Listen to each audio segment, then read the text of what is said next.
Yes. Hello, Rekha. Good evening, Amruta. Good evening, everyone. So, in the last session, ಹಿಂದಿನ session ಅಲ್ಲಿ ನಾವು ವಿದ್ಯುತ್ ಶಕ್ತಿ ಅನ್ನೋ ಪಾಠವನ್ನ ಸ್ಟಾರ್ಟ್ ಮಾಡಿದ್ವಿ. ಹೌದಾ? ಸೊ ವಿದ್ಯುತ್ ಶಕ್ತಿಯಲ್ಲಿ ಏನೇನ್ ಕಲಿತ್ವಿ ನಾವು? ವಿದ್ಯುತ್ ಪ್ರವಾಹ ಅಂದ್ರೆ ಏನು, ಅಂದ್ರೆ ಎಲೆಕ್ಟ್ರಿಕ್ ಕರೆಂಟ್ ಅಂದ್ರೆ ಏನು ಅನ್ನೋದನ್ನ ಕಲಿತ್ವಿ. ನಂತರ ವಿಭವಾಂತರ ಅಂದ್ರೆ ಏನು ಅನ್ನೋದನ್ನ ಕಲಿತ್ವಿ. ಹೌದಾ? ಸೊ ಇವತ್ತು ನಾವು ಓಮ್ಸ್ ಲಾ, ರೋಧ, ರೋಧಶೀಲತೆ, ರೋಧಕಗಳ ಬಗ್ಗೆ ವಿವರವಾಗಿ ಕಲಿಯೋದು. ಓಕೆ, ಸೊ ಈ ಕ್ಲಾಸ್ ಅಲ್ಲಿ ಕಾನ್ಸಂಟ್ರೇಷನ್ ಅಂತೂ ಎಲ್ಲ ಕ್ಲಾಸ್ ಅಲ್ಲಿ ಮುಖ್ಯ. ಹೌದಾ? ಸೊ ಅದರ ಜೊತೆಗೆ don't forget to take important notes. Explain ಮಾಡುವಾಗ ನಾನು 2 ಸಲ ಎಕ್ಸ್ಪ್ಲೇನ್ ಮಾಡ್ತೇನೆ. ಒಂದ್ಸಲ ಎಕ್ಸ್ಪ್ಲನೇಷನ್ ನೀಟಾಗಿ ಕೇಳ್ಕೊಳ್ಳಿ. 2ನೇ ಸಲ ಎಕ್ಸ್ಪ್ಲೇನ್ ಮಾಡುವಾಗ ನನ್ನ ಎಕ್ಸ್ಪ್ಲನೇಷನ್ ಜೊತೆಗೆ ನಿಮ್ಮ ನೋಟ್ಸ್ ಅನ್ನ ಮಾಡ್ತಾ ಹೋಗಿ, then it will be helpful for you. Okay, fine. ಈಗ let us brush up yesterday's concept. ನಿನ್ನೆಯ ಸ್ವಲ್ಪ ಕಾನ್ಸೆಪ್ಟ್ಸ್ ಗಳನ್ನ ಬ್ರಷ್ ಅಪ್ ಮಾಡೋಣ. Then now tell me, what is the formula for electric current? ಅಂದ್ರೆ ವಿದ್ಯುತ್ ಪ್ರವಾಹದ ಸೂತ್ರ ಏನು? ವಿದ್ಯುತ್ ಪ್ರವಾಹದ ಸೂತ್ರ ಯಾರು ಹೇಳ್ತೀರಾ? Yes, be fast.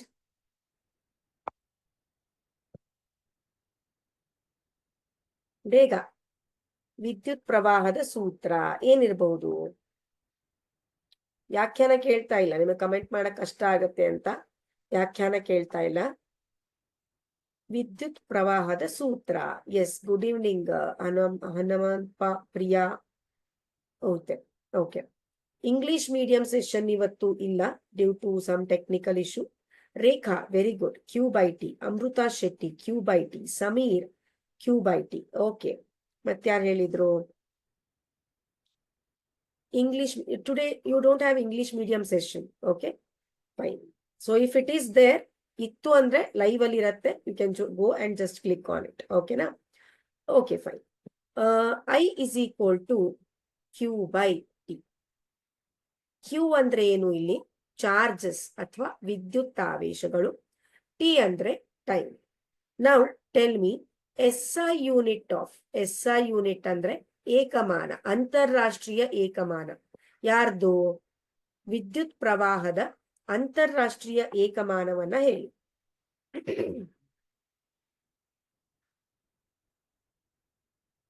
Just a minute.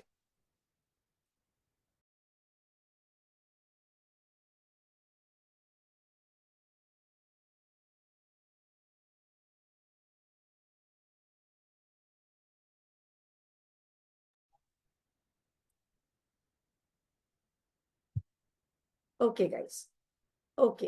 English medium students, due to some technical issues ಇವತ್ತು ಇಂಗ್ಲಿಷ್ ಮೀಡಿಯಂ ಸೆಷನ್ ಇಲ್ಲ. ಓಕೆನಾ? ಓಕೆ. SI ಯೂನಿಟ್ ಆಫ್ ಇದು ಎ ಅಂದ್ರೆ Sameer. A is right. A full form ಹೇಳಪ್ಪ ನನಗೆ. A is exactly right. Sameer ಹೇಳಿದ್ರು ಅಲ್ವಾ? A is exactly right. ಏನು? ಬಸವರಾಜ್, ಎ ಅನ್ನೋದು ಗೊತ್ತಾಯ್ತು. ಎ ಅಂದ್ರೆ ಏನು? Give me the full form. Yes, my dear boys and girls, be fast.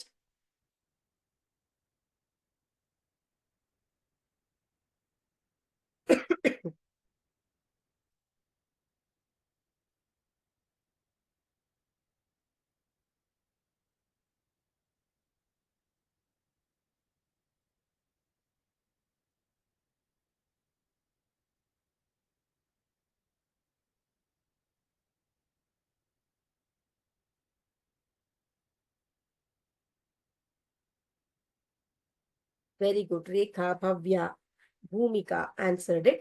Ampere ಅಂತ. ಹೌದಾ?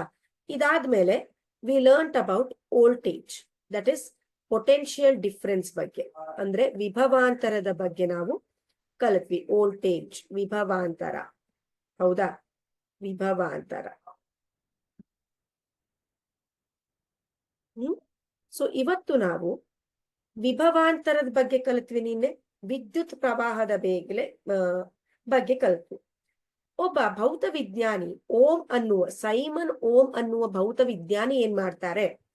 ಅವರು ಆ ಒಂದು ಸರ್ಕ್ಯೂಟ್ ಅಥವಾ ನಾವೇನು ನಮ್ಮ ವ್ಯೂಹ ಅಂತ ಏನ್ ಹೇಳ್ತೇವೆ, ರೇಖಾಚಿತ್ರ, ಸರ್ಕ್ಯೂಟ್ ಡೈಗ್ರಾಮ್ ಅಂತ ಏನ್ ಹೇಳ್ತೇವೆ, ವಿದ್ಯುತ್ ಮಂಡಲ ಅಂತ ಏನ್ ಹೇಳ್ತೇವೆ. ಸೊ ಆ ಮಂಡಲದಲ್ಲಿ ಫ್ಲೋ ಆಗುವಂತಹ ವಿದ್ಯುತ್ ಪ್ರವಾಹ, ಅದೇ ರೀತಿ ಆ ಮಂಡಲದ ವಯರ್ಗಳಲ್ಲಿ, ಆ ತುದಿಗಳಲ್ಲಿ ಇರುವ ವಿಭವಾಂತರ, ಆ ಎರಡರ ನಡುವೆ ಸಂಬಂಧವನ್ನ ಹೇಳ್ತಾರೆ. ಯಾರು? ಸೈಮನ್ ಓಮ್ ಅವ್ರು. ಓಕೆನಾ? ಸೊ ಅವ್ರು ಏನ್ ಹೇಳ್ತಾರೆ ಅನ್ನೋದನ್ನ ನೋಡೋಣ.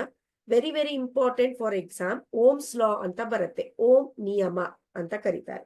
Okay, so let us proceed. Concentrate ಮಾಡಿ ಮಕ್ಕಳೇ. Just a minute.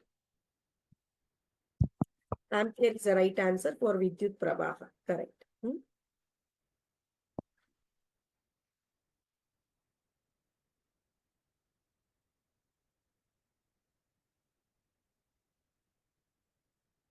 Okay, so ಇಲ್ಲಿ ನೋಡಿ, ಸೈಮನ್ ಓಮ್ ಅನ್ನೋರು, ಓಕೆ, ಜಾರ್ಜ್ ಸೈಮನ್ ಓಮ್, ಇವರು ಜರ್ಮನಿಯ ಭೌತವಿಜ್ಞಾನಿ ಆಗಿರ್ತಾರೆ ಮಕ್ಕಳೇ.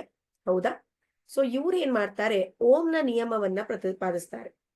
ಅವರ ಪ್ರಕಾರ ಏನು ಅಂತ ಅಂದ್ರೆ, ಇಲ್ಲಿ ನೋಡಿ, ಇದು ಓಮ್ ನಿಯಮದ ವ್ಯಾಖ್ಯಾನ ಅಂತ ಹೇಳ್ಬಹುದು. Very important.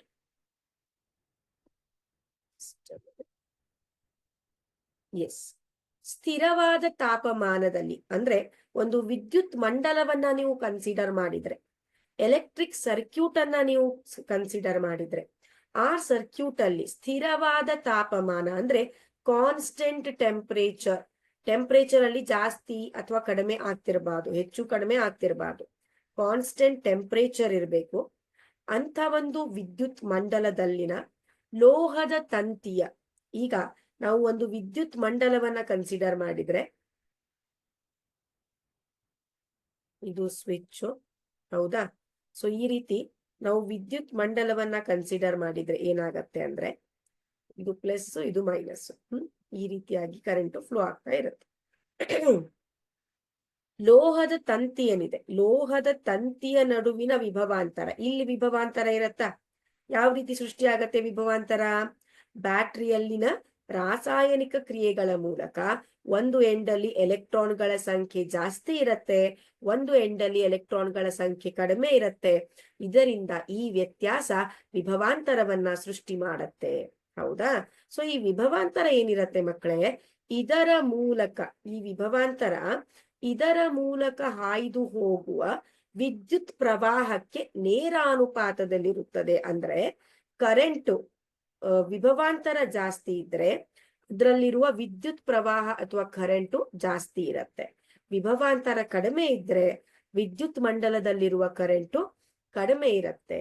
ಸೊ ಇದನ್ನ ನಾವು ಈಸಿಯಾಗಿ ಯಾವ ರೀತಿ ತಿಳ್ಕೋಬಹುದು ಅನ್ನೋದನ್ನ ನಾನು ಹೇಳ್ತೇನೆ.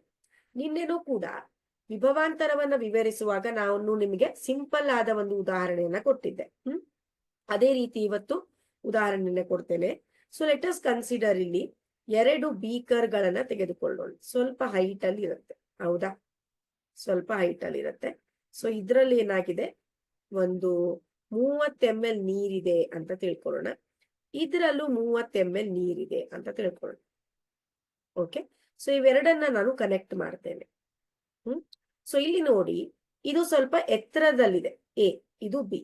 ಎ ಸ್ವಲ್ಪ ಎತ್ತರದಲ್ಲಿದೆ, ಬಿ ಸ್ವಲ್ಪ ಕೆಳಗಿದೆ. ಬಟ್ ಎರಡರಲ್ಲೂ ನೀರೇನಿದೆ ಸೇಮ್ ಇದೆ. ಆದ್ರೂ ಕೂಡ ಈ ಒಂದು ಬೀಕರ್ ಎತ್ತರವಾಗಿರೋ ಕಾರಣ ನೀರೇನಾಗತ್ತೆ, ಎ ಇಂದ ಬಿಗೆ ಚಲನೆ ಆಗತ್ತೆ. ಹೌದಾ? ಸೊ ಈಗ ನೀರು ಹರಿಯುವುದು ನಾವು ಯಾವ್ದು ಕಂಪೇರ್ ಮಾಡ್ಕೊಳ್ಳೋಣ? ನಮ್ಮ ಅಂಡರ್ಸ್ಟ್ಯಾಂಡಿಂಗಿಗೆ ಎಲೆಕ್ಟ್ರಾನ್ಗಳ ಚಲನೆ, ಅದಕ್ಕೆ ಕಂಪೇರ್ ಮಾಡ್ಕೊಳ್ಳೋಣ. ಹೌದಾ? ಅದೇ ರೀತಿ ಹೈಟ್ ಡಿಫ್ರೆನ್ಸ್ ಇದೆ ಅಲ್ಲ, ಎತ್ತರದ ವ್ಯತ್ಯಾಸ ಇದೆ ಅಲ್ಲ. ಸೊ ಈ ಎತ್ತರದ ವ್ಯತ್ಯಾಸವನ್ನ ನಾವು ಯಾವ್ದು ಕಂಪೇರ್ ಮಾಡ್ಕೊಳ್ಳೋಣ? ಎತ್ತರದ ವ್ಯತ್ಯಾಸವನ್ನ ನಾವು ವಿಭವಾಂತರಕ್ಕೆ ಕಂಪೇರ್ ಮಾಡ್ಕೊಳ್ಳೋಣ. ಗಮನಿಸಿ ಮಕ್ಕಳೇ, ತುಂಬಾ ಇಂಪಾರ್ಟೆಂಟ್. ಇದನ್ನ ಬಾಹ್ಯಾಟ್ ಮಾಡಕ್ ಆಗೋದಿಲ್ಲ. ಬಾಹ್ಯಾಟ್ ಮಾಡ್ಬಾರ್ದಿದ್ರೆ ಅದು ತಪ್ಪಾಗತ್ತೆ. ಅಂಡರ್ಸ್ಟ್ಯಾಂಡ್ ಮಾಡ್ಕೊಂಡ್ರೆ ನೀವು ಬರೀತೀರಾ. ಇಲ್ಲಿ ನೋಡಿ, ಎತ್ತರದ ವ್ಯತ್ಯಾಸ ವಿಭವಾಂತರ ಅಂತ ನಾವು ತಿಳ್ಕೊಳ್ಳೋಣ. ಈಗ ಎರಡನೇ ಸಿಚುವೇಶನ್ ನೋಡೋಣ. ಇಲ್ಲಿ ನಮ್ಮ ಒಂದು ಬೀಕರ್ ಇದೆ, ಹೌದಾ? ಎ ಬೀಕರ್ ಇಲ್ಲಿದೆ, ಇದರಲ್ಲಿ ಸ್ವಲ್ಪ ನೀರಿದೆ. ನೆಕ್ಸ್ಟ್ ಬಿ ಬೀಕರ್ ಇಲ್ಲಿ ಕೆಳಗಡೆ ಇದೆ, ಇದರಲ್ಲಿ ಸ್ವಲ್ಪ ಪ್ರಮಾಣದಲ್ಲಿ ನೀರಿದೆ. ಸೊ ಇದನ್ನ ನಾನು ಏನ್ ಮಾಡ್ತೇನೆ, ಪೈಪ್ ಇಂದ ಕನೆಕ್ಟ್ ಮಾಡ್ತೇನೆ. ಹೌದಾ? ಸೊ ಇಲ್ಲೇನಾಗಿದೆ, ಎ ಅಲ್ಲಿ ನೀರು ಜಾಸ್ತಿ ಇದೆ, ಅದರ ಎತ್ತರನೂ ಜಾಸ್ತಿ ಇದೆ. ಬಿ ಅಲ್ಲಿ ನೀರ್ ಕಡಿಮೆ ಇದೆ, ಅದರ ಎತ್ತರ ಕಡಿಮೆ ಇದೆ. ಸೊ ನೀರ್ ಯಾವ ರೀತಿ ಹರಿಯತ್ತೆ ಮಕ್ಕಳೇ? Can you tell me? ನೀರು ಯಾವುದರಿಂದ ಯಾವುದಕ್ಕೆ ಹರಿಯತ್ತೆ ಈಗ? ನೀರು ಯಾವುದರಿಂದ ಯಾವುದಕ್ಕೆ ಹರಿಯತ್ತೆ?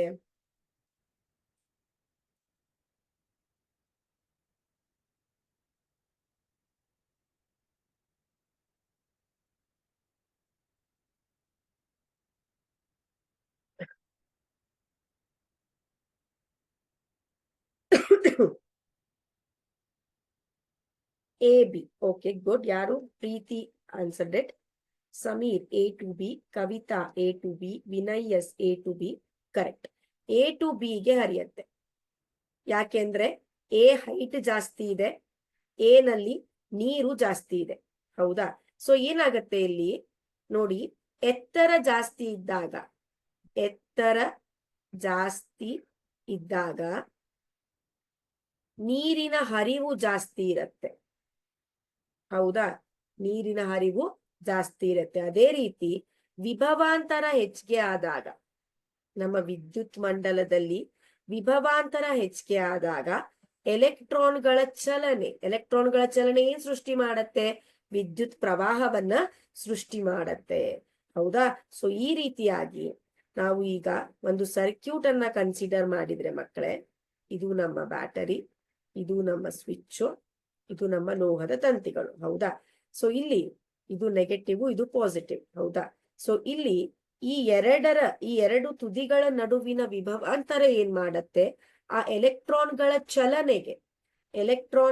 ಚಲನೆಗೆ ಏನ್ ಮಾಡತ್ತೆ? ಫೋರ್ಸ್ ಅನ್ನ ಕೊಡತ್ತೆ. ಹೌದಾ? ಎಷ್ಟು ಫೋರ್ಸ್ ಜಾಸ್ತಿ ಇರತ್ತೋ ಅಷ್ಟು ಎಲೆಕ್ಟ್ರಾನ್ಗಳ ಚಲನೆ ಆಗತ್ತೆ. ಎಷ್ಟು ಫೋರ್ಸ್ ಕಡಿಮೆ ಇರತ್ತೋ ಅಷ್ಟು ಕಡಿಮೆ ಎಲೆಕ್ಟ್ರಾನ್ಗಳ ಚಲನೆ ಅಥವಾ ಎಲೆಕ್ಟ್ರಿಕ್ ಕರೆಂಟ್ ಪ್ರೊಡ್ಯೂಸ್ ಆಗತ್ತೆ. ಸೊ ಇದರಿಂದ ಓಂ ಅವ್ರು ಏನ್ ಹೇಳಿದ್ರು ಅಂದ್ರೆ, V is directly proportional to I. Directly proportional, ಇದು ಅಂದ್ರೆ ನೇರಾನುಪಾತದಲ್ಲಿ ಇರತ್ತೆ. ವಿಭವಾಂತರ ಜಾಸ್ತಿ ಇದ್ರೆ ಎಲೆಕ್ಟ್ರಿಕ್ ಕರೆಂಟ್ ಅಂದ್ರೆ ವಿದ್ಯುತ್ ಪ್ರವಾಹ ಜಾಸ್ತಿ ಇರತ್ತೆ. ವಿಭವಾಂತರ ಕಡಿಮೆ ಇದ್ರೆ ವಿದ್ಯುತ್ ಪ್ರವಾಹ ಕಡಿಮೆ ಇರತ್ತೆ. ಇದು ಓಂ ಅವರ ನಿಯಮ. Okay, let us proceed to the next concept. ಈಗ ಇಲ್ಲಿ ನೋಡಿ, ಇನ್ನೊಂದು ರೀತಿಯಲ್ಲಿ V is directly proportional to I, ಇದನ್ನ ಓಂ ಅವರು ಪ್ರತಿಪಾದಿಸಿದ್ರು. ತದನಂತರ ಈ ಒಂದು ಸೈನ್ ಅನ್ನ ತೆಗೆಯೋದಕ್ಕೆ V by I is equal to, ಈ ಐ ಈ ಕಡೆ ಬಂದ್ರೆ ಡಿವಿಷನ್ ಆಗತ್ತೆ. V by I is equal to ಸ್ಥಿರಾಂಕ, ಅಂದ್ರೆ ಒಂದು ಕಾನ್ಸ್ಟೆಂಟ್ ಅಂತ. ಆ ಸ್ಥಿರಾಂಕವನ್ನ ಆರ್ ಅಂತ ಕನ್ಸಿಡರ್ ಮಾಡಿದ್ರು. ಆರ್ ಅಂದ್ರೆ ಏನು ಅಂದ್ರೆ ರೋಧ, ರೆಸಿಸ್ಟರ್. ಅದನ್ನ ನಾವು ಆಮೇಲೆ ಕಲಿತೇವೆ. ಸೊ ಇದನ್ನ ನಾವು ಈ ರೀತಿ ಮಾಡ್ಬೋದು. ವಿ ಬೈ ಐ ಯಾಕೆ ಅಂತ ಅಂದ್ರೆ, ಇಲ್ಲಿ ನೋಡಿ, ಇದು ನಮ್ಮ ವಿದ್ಯುತ್ ಪ್ರವಾಹ. ಗ್ರಾಫ್ ಅನ್ನ ನೋಡಿ ಮಕ್ಕಳೇ, ಗಮನ ಇಲ್ಲಿರ್ಲಿ. ಗ್ರಾಫ್ ಅನ್ನ ನೋಡಿ, ಲೇಸರ್ ಪಾಯಿಂಟ್ ಅನ್ನ ಗಮನಿಸಿ. ಇಲ್ಲಿ ನೋಡಿ, ಇದು ವಿದ್ಯುತ್ ಪ್ರವಾಹ. 0.1 ಆಂಪಿಯರ್ಗೆ 0.4 ವೋಲ್ಟ್ ಇದೆ. 0.2 ಆಂಪಿಯರ್ಗೆ 0.5 ಅಥವಾ 0.4 ಅಂದ್ರೆ ಇದು 4 ಇದೆ ಅಂದ್ರೆ 0.6 ಆಂಪಿಯರ್ ಇದೆ. ಸೊ ಈ ರೀತಿಯಾಗಿ ಏನಾಗ್ತಾ ಇದೆ, ನಮ್ಮ ಯಾವ ರೀತಿ ನಮ್ಮ ವೋಲ್ಟೇಜ್ ಜಾಸ್ತಿ ಆಗ್ತಾ ಇದೆ ಅಷ್ಟೇ ಏನಾಗ್ತಾ ಇದೆ ಇಲ್ಲಿ ನಮ್ಮ ಕರೆಂಟ್ ಕೂಡ. ಇಲ್ಲಿ ನೋಡಿ, 1.2 ವೋಲ್ಟ್ಗೆ 0.5 ಆಂಪಿಯರ್ 0.4 ಆಂಪಿಯರ್ ಇದೆ. ಹೌದಾ? ಸೊ ಇಲ್ಲಿ ನೋಡಿ, ನಿಕ್ರೋಮ್ ತಂತಿ ವಿ ಬೈ ಐ ನಕ್ಷೆ, ಸರಳ ರೇಖಾ ನಕ್ಷೆಯು ತಂತಿಯಲ್ಲಿ ವಿದ್ಯುತ್ ಪ್ರವಾಹ ಹೆಚ್ಚಳವಾದಂತೆ ವಿಭವಾಂತರನು ಏನಾಗ್ತಾ ಇದೆ? ಹೆಚ್ಚಾಗ್ತಾ ಇದೆ. ಇದು ಓಮ್ನ ನಿಯಮವನ್ನ ನಮಗೆ ತೋರ್ಸತ್ತೆ. ಸೊ ಇದನ್ನ ನಾವು ವಿ ಬೈ ಐ ಮಾಡಿದಾಗ, ಅಂದ್ರೆ ವಿ ಅಂದ್ರೆ ಯಾವುದು ಇಲ್ಲಿ? ಫಾರ್ ಎಕ್ಸಾಂಪಲ್ N2 ಅಂತ ತಗೊಳ್ಳೋಣ. ಇದು ವಿ ಬೈ ಐ ಅಂದ್ರೆ 0.N2 ಡಿವೈಡೆಡ್ ಬೈ 0.3. ಇದನ್ನ ಡಿವೈಡ್ ಮಾಡಿದ್ರೆ ನಮಗೆ ಒಂದು ಸ್ಥಿರಾಂಕ ಸಿಗತ್ತೆ. ಆ ಒಂದು ಸ್ಥಿರಾಂಕವನ್ನ ನಾವು ಆರ್ ಅಂತ ಗುರುತಿಸ್ತೇವೆ. ಹೌದಾ? ಫಾರ್ ಎಕ್ಸಾಂಪಲ್ ಈಗ ಇದು ಇಲ್ಲಿ ಈಸಿ ಇದೆ ನೋಡಿ, ಇದನ್ನ ಕನ್ಸಿಡರ್, ಇಲ್ಲಿ ಪಾಯಿಂಟ್ ಇದೆ ಅಂತ ತಿಳ್ಕೊಂಡ್ರೆ, ಸೊ V/I 0.4 ಡಿವೈಡೆಡ್ ಬೈ 0.2 ಎಷ್ಟು ಬರುತ್ತೆ? 2 ಬರುತ್ತೆ. 0.2 ಇಂಟು 2, ಹೌದಾ? ಸೊ 2 ಬರುತ್ತೆ V/I, ಹೌದಾ? ಸೊ ಅದೇ ರೀತಿಯಾಗಿ ಇಲ್ಲಿ ನೋಡಿ 0.2 ತಗೊಂಡ್ವಿ, 0.1 ಜಸ್ಟ್ a minute.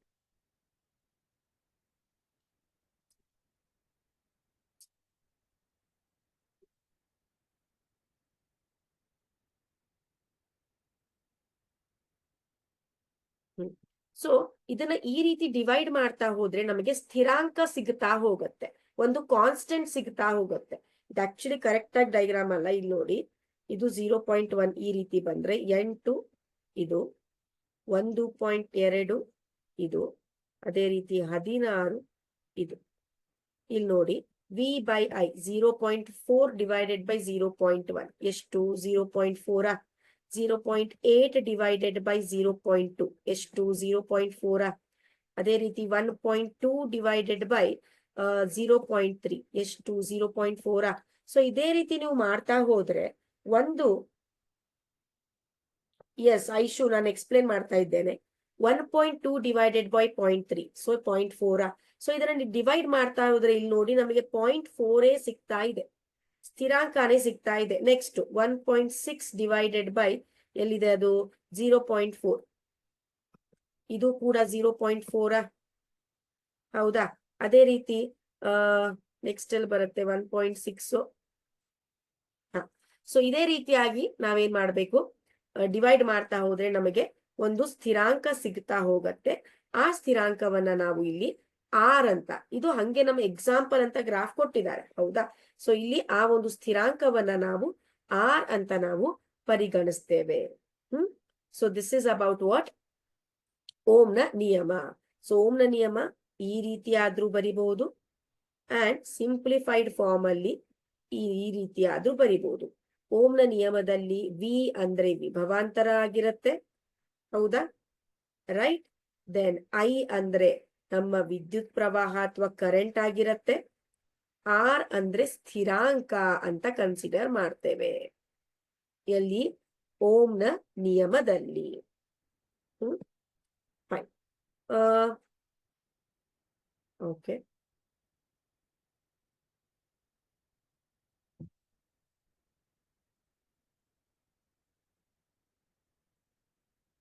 ನೆಕ್ಸ್ಟ್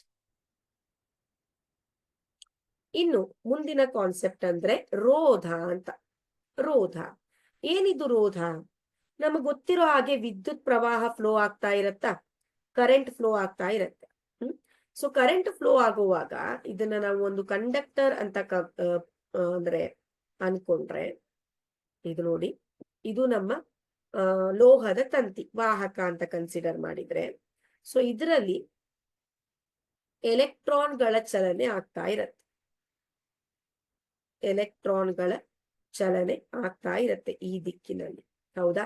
ಈ ರೀತಿ ವಿದ್ಯುತ್ ಪ್ರವಾಹ ಅಥವಾ ಎಲೆಕ್ಟ್ರಾನ್ಗಳ ಚಲನೆ ಆಗುವಾಗ, ಹೌದಾ, ಈ ಆವೇಶಗಳ, ಈ ವಿದ್ಯುತ್ ಆವೇಶಗಳ ಪ್ರವಾಹವನ್ನು ವಿರೋಧಿಸುವ ಗುಣವನ್ನ ಈ ವಾಹಕ ಹೊಂದಿರತ್ತೆ. ಆ ವಿರೋಧ ಗುಣವನ್ನ ನಾವೇನಂತ ಕರಿತೇವೆ? ರೋಧ ಅಂತ ಕರಿತೇವೆ. ಅಂದ್ರೆ ಏನು? ಈಗ ನಾವು ಒಂದು ಅಣು ಅಂತ ಕನ್ಸಿಡರ್ ಮಾಡಿದ್ರೆ, ವಾಹಕ ಅಂದ್ರೆ ಫಾರ್ ಎಕ್ಸಾಂಪಲ್ ತಾಮ್ರದ ವಾಹಕ, ತಾಮ್ರದ ತಂತಿ ಅಂದ್ರೆ ತಾಮ್ರದ ಅಣುಗಳಿರ್ತಾವ. ತಾಮ್ರದ ಅಣುಗಳಲ್ಲಿ ತಾಮ್ರದ ಎಲೆಕ್ಟ್ರಾನ್ಗಳ ಚಲನೆ ನಡೀತಾ ಇರುತ್ತೆ. ಆ ಎಲೆಕ್ಟ್ರಾನ್ಗಳ ಚಲನೆ ಜೊತೆಗೆ ಅಲ್ಲಿ ಪ್ರೋಟಾನ್ಗಳು ಇರ್ತವೆ. ಸೊ ಈ ಎಲೆಕ್ಟ್ರಾನ್ಗಳು ಚಲನೆ ಆಗ್ತಿರ್ತಾವೆ, ಪ್ರೋಟಾನ್ಗಳು ಬೀಜ ಕೇಂದ್ರದಲ್ಲಿರ್ತಾವೆ. ಸೊ ಅವಾಗ ಅಲ್ಲೇನಾಗ್ತಿರತ್ತೆ? ಕೊಲಿಷನ್ ಆಗ್ತಾ ಇರತ್ತೆ, ಒಂದಕ್ಕೊಂದು ಕೊಲಿಷನ್ ಆಗ್ತಾ ಇರತ್ತೆ. ಇದರಿಂದ ಆ ಎಲೆಕ್ಟ್ರಾನ್ಗಳ ಚಲನೆಗೆ ಅಡೆತಡೆ ಉಂಟಾಗ್ತಾ ಇರತ್ತೆ. ಆ ಒಂದು ಅಡೆತಡೆಗೆ, ಆ ಒಂದು ವಿರೋಧಕ್ಕೆ ನಾವು ರೋಧ ಅಂತ ಕರಿತೇವೆ. ಸೊ ರೋಧವನ್ನ ಆರ್ ಅನ್ನುವ ಅಕ್ಷರದಿಂದ ನಾವು ಗುರುತಿಸ್ತೇವೆ. ಅದೇ ರೀತಿ ರೋಧದ ಏಕಮಾನಕ್ಕೆ ಬಂದಾಗ ಅದರ ಏಕಮಾನ ಓಂ. ಯಾಕೆಂದ್ರೆ ಮೊದಲಿಗೆ ಈ ಆರ್ ಅನ್ನೋ ಸ್ಥಿರಾಂಕವನ್ನ ನಮಗೆ ಕೊಟ್ಟೋರು ಓಂ ಅವರು. ಆದ್ದರಿಂದ ಅದರ ಏಕಮಾನವನ್ನ ನಾವು ಓಂ ಅಂತ ಪರಿಗಣಿಸ್ತೇವೆ. ಅದರ ಸಿಂಬಾಲ್ ಈ ರೀತಿ ಇರುತ್ತೆ, ಇದು ಓಂ, ಹೌದಾ? ಸೊ ಇಲ್ಲಿ ನೋಡಿ, ಇಲ್ಲಿ ಏನ್ ಕಾಣಿಸ್ತಾ ಇವೆ ಅಲ್ವಾ, ಇವು ರೋಧಕಗಳು. ನೀವು PUC ಅಲ್ಲಿ ಎಕ್ಸ್ಪೆರಿಮೆಂಟ್ ಮಾಡ್ತೀರಾ, ಪ್ರಾಕ್ಟಿಕಲ್ಸ್ ಮಾಡ್ತೀರಾ ಫಿಸಿಕ್ಸ್ ಗಳಲ್ಲಿ, ಅಲ್ಲಿ ನಿಮಗ್ ತೋರಿಸ್ತಾರೆ. ಇವು ನಮ್ಮ ರೋಧಕಗಳು. ಹೌದಾ? ಇನ್ನು ಈ ರೋಧ ಅಂತ ಏನ್ ಹೇಳ್ತೇವೆ, ಓಕೆ, ಅದಕ್ಕೂ ಮೊದಲು ಹೇಳಿ ಮಕ್ಕಳೇ, ಈ ರೋಧ ಬೇಕಾ ಬೇಡವಾ?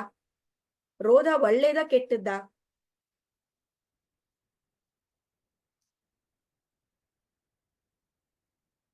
ರೋಧ ಏನಿದೆ, ಆರ್ ಏನಿದೆ, ಇದು ಕೆಟ್ಟದ್ದ ಒಳ್ಳೇದ? ಇದು ಬೇಕಾ ಬೇಡವಾ?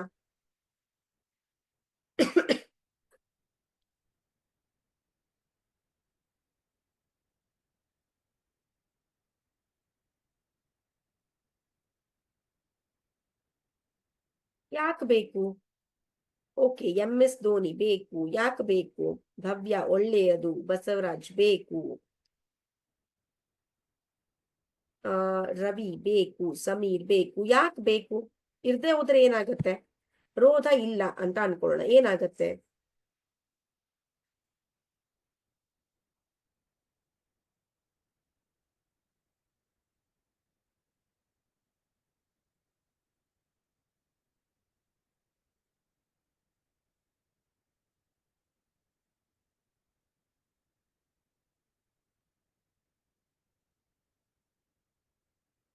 To block electricity. Kavitha answer ಮಾಡಿದ್ರು, ವೆರಿ ಗುಡ್. ಸೊ ಇಲ್ಲಿ ನೋಡಿ ಮಕ್ಕಳೇ, ಈ ರೋಧ ಅಂತ ಏನ್ ಹೇಳ್ತೇವೆ, ಫಾರ್ ಎಕ್ಸಾಂಪಲ್ ಈಗ ನಮ್ಮ ಪ್ರತಿಯೊಂದು ಮನೆಗಳಿಗೂ 220 ವೋಲ್ಟೇಜ್ ಅಷ್ಟು ಕರೆಂಟ್ ಇರತ್ತೆ. ಹೌದಾ? ಸೊ ಇದರಿಂದ ನಾವೇನ್ ಮಾಡ್ತೇವೆ, ಮೊಬೈಲ್ ಚಾರ್ಜಿಂಗ್ ಮಾಡ್ಕೋತೇವೆ, ಫ್ರಿಡ್ಜ್ ಇರತ್ತೆ, ಟಿವಿ ಇರತ್ತೆ, AC ಇರತ್ತೆ. ಹೌದಾ? ಲ್ಯಾಪ್ಟಾಪ್ ಇರತ್ತೆ.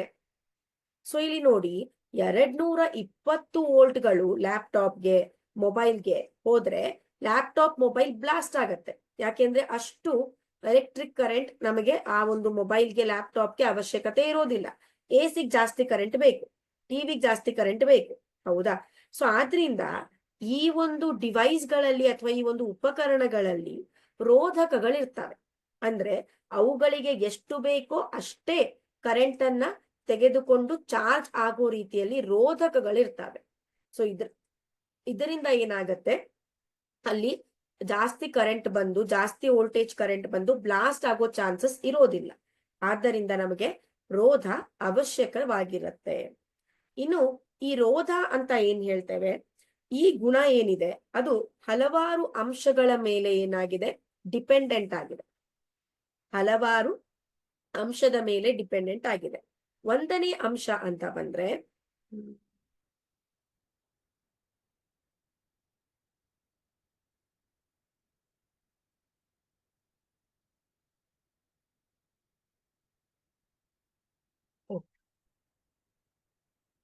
ಒಂದನೇ ಅಂಶ ಬಂದ್ರೆ ವಾಹಕದ ಉದ್ದ.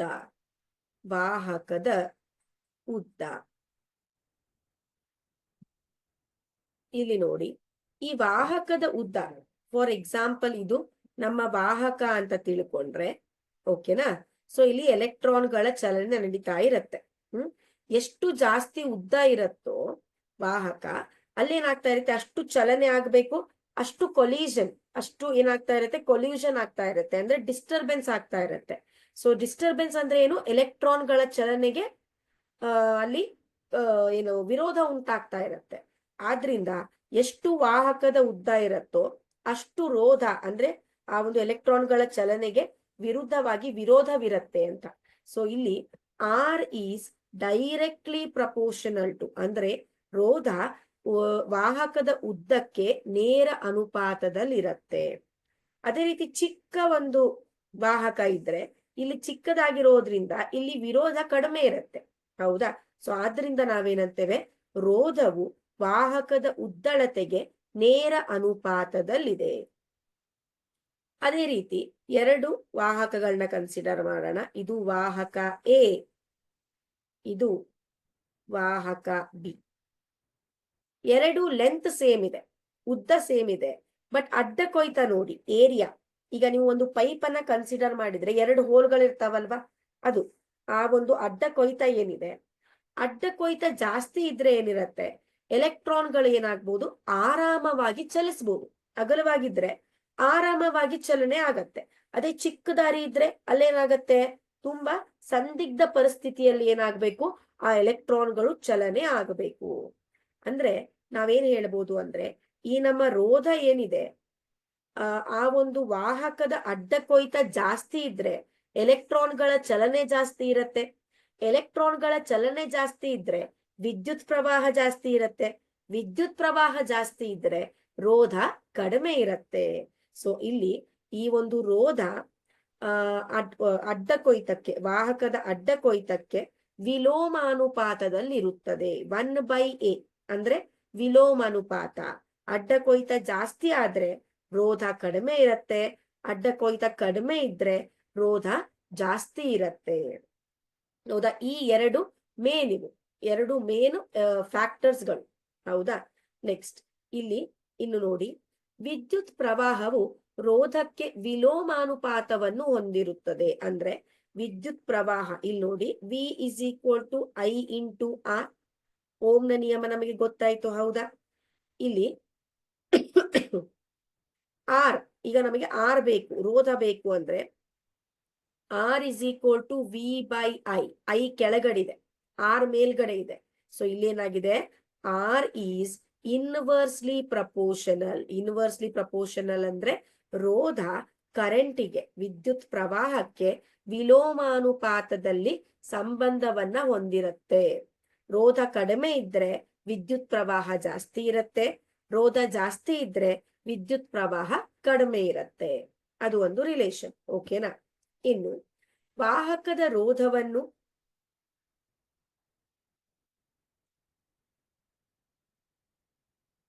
ಎಸ್ ಲಕ್ಕಿ ಬಾಯ್, ಅದನ್ನು ಕೂಡ ಹೇಳ್ತೇನೆ, ಆ ಫ್ಯಾಕ್ಟರ್ ಅನ್ನು ಕೂಡ ಹೇಳ್ತೇನೆ. ವಾಹಕದ ಗುಣ ಅಥವಾ ವಾಹಕದ ಸ್ವಭಾವ, ಅದನ್ನು ಕೂಡ ಹೇಳ್ತೇನೆ. ವಾಹಕ ರೋಧವನ್ನು ದ್ವಿಗುಣಗೊಳಿಸಿದರೆ, ನಮ್ಮ ಹತ್ರ ಒಂದು ವಾಹಕ ಇದೆ ಅಂತ ತಿಳ್ಕೊಳ್ಳೋಣ. ಓಕೆನಾ? ಸೊ ಆ ವಾಹಕದ ರೋಧ 5 ಓಮ್ ಇತ್ತು. ಅದನ್ನ ನಾನೇನ್ ಮಾಡಿದೆ, ವಾಹಕದ ರೋಧವನ್ನ 10 ಓಮ್ ಮಾಡಿದೆ ಅಂತ ತಿಳ್ಕೊತೇನೆ. ಆವಾಗ ಏನಾಗತ್ತೆ, ಐ ಏನಿರತ್ತೆ, 5 ಓಮ್ ಇದ್ದಾಗ ಐ ಏನಿತ್ತು, 10 ಆಂಪಿಯರ್ ಇತ್ತು. ಆರ್ನ ನಾವು ಜಾಸ್ತಿ ಮಾಡಿದಾಗ, ಅಂದ್ರೆ ರೋಧವನ್ನ ಜಾಸ್ತಿ ಮಾಡಿದಾಗ ಕರೆಂಟ್ ಏನಾಗತ್ತೆ, 5 ಆಂಪಿಯರ್ ಆಗತ್ತೆ. ಅಂದ್ರೆ ಅರ್ಧಕ್ಕರ್ಧ ಅದು ಕಡಿಮೆ ಆಗತ್ತೆ. ಇದರಿಂದ ನಾವೇನ್ ಹೇಳ್ತೇವೆ, ರೋಧ ಮತ್ತು ವಿದ್ಯುತ್ ಪ್ರವಾಹ ವಿಲೋಮಾನುಪಾತದಲ್ಲಿ ಸಂಬಂಧವನ್ನ ಹೊಂದಿವೆ. ಇನ್ನು ಈ ಒಂದು ರೋಧದ ಏಕಮಾನವನ್ನ ತಿಳ್ಕೊಂಡ್ವಿ, ಅದು ಓಮ್. 1 ಓಮ್ ಅಂದ್ರೆ ಏನು ಅಂತ ಹೇಳಿದಾಗ, ಯಾವುದೇ ವಾಹಕದ 2 ತುದಿಗಳ ನಡುವಿನ, ಈಗ ಒಂದು ಸರ್ಕ್ಯೂಟ್ ಅನ್ನ ಕನ್ಸಿಡರ್ ಮಾಡಿದ್ರೆ, ಹೌದಾ, ಒಂದು ವಿದ್ಯುತ್ ಮಂಡಲವನ್ನ ಕನ್ಸಿಡರ್ ಮಾಡಿದ್ರೆ, ಯಾವುದೇ ಒಂದು ವಾಹಕದ 2 ತುದಿಗಳ ನಡುವಿನ ವಿಭವಾಂತರ 1 ವೋಲ್ಟ್ ಆಗಿದ್ದು ಮತ್ತು ಅದರ ಮೂಲಕ ಹರಿಯುವ ವಿದ್ಯುತ್ ಪ್ರವಾಹ 1 ಆಂಪಿಯರ್ ಆಗಿದ್ರೆ, ಇಲ್ಲಿ ನೋಡಿ, V = I × R. ಓಮ್ಸ್ ನ ನಿಯಮ. ಆರ್ ನಮಗೆ ಬೇಕು ಅಂದ್ರೆ V/I. ಹೌದಾ? V 1 ವೋಲ್ಟ್ ಇತ್ತು, I 1 ಆಂಪಿಯರ್ ಇದ್ರೆ ನಮಗೆ ಎಷ್ಟು ಸಿಗತ್ತೆ, 1 1. ಸೊ ನಮಗೆ ರೋಧ 1 ಓಮ್ ಸಿಗತ್ತೆ. ಸೊ ಯಾವಾಗ 1 ಓಮ್ ರೋಧ ಇದೆ ಅಂತ ಹೇಳ್ತೀವಿ, ಯಾವಾಗ ವಿಭವಾಂತರ 1 ವೋಲ್ಟ್ ಇರತ್ತೋ, ವಿದ್ಯುತ್ ಮಂಡಲದಲ್ಲಿ ಹರಿಯುವ ವಿದ್ಯುತ್ ಪ್ರವಾಹ 1 ಆಂಪಿಯರ್ ಇರತ್ತೋ, ಆವಾಗ ನಮಗೆ 1 ಓಮ್ನಷ್ಟು ರೋಧ ಸಿಗುತ್ತದೆ. ಓಕೆನಾ? ಇದು ಒಂದು ಆಯ್ತು. ಆಮೇಲೆ ಲಕ್ಕಿ ಬಾಯ್ ಅಂತ ಒಬ್ರು ಕಮೆಂಟ್ ಮಾಡಿದ್ದಾರೆ, ನಿಮ್ಮ ಹೆಸರು ಹೇಳಿದ್ರೆ ಒಳ್ಳೇದು. ಓಕೆನಾ?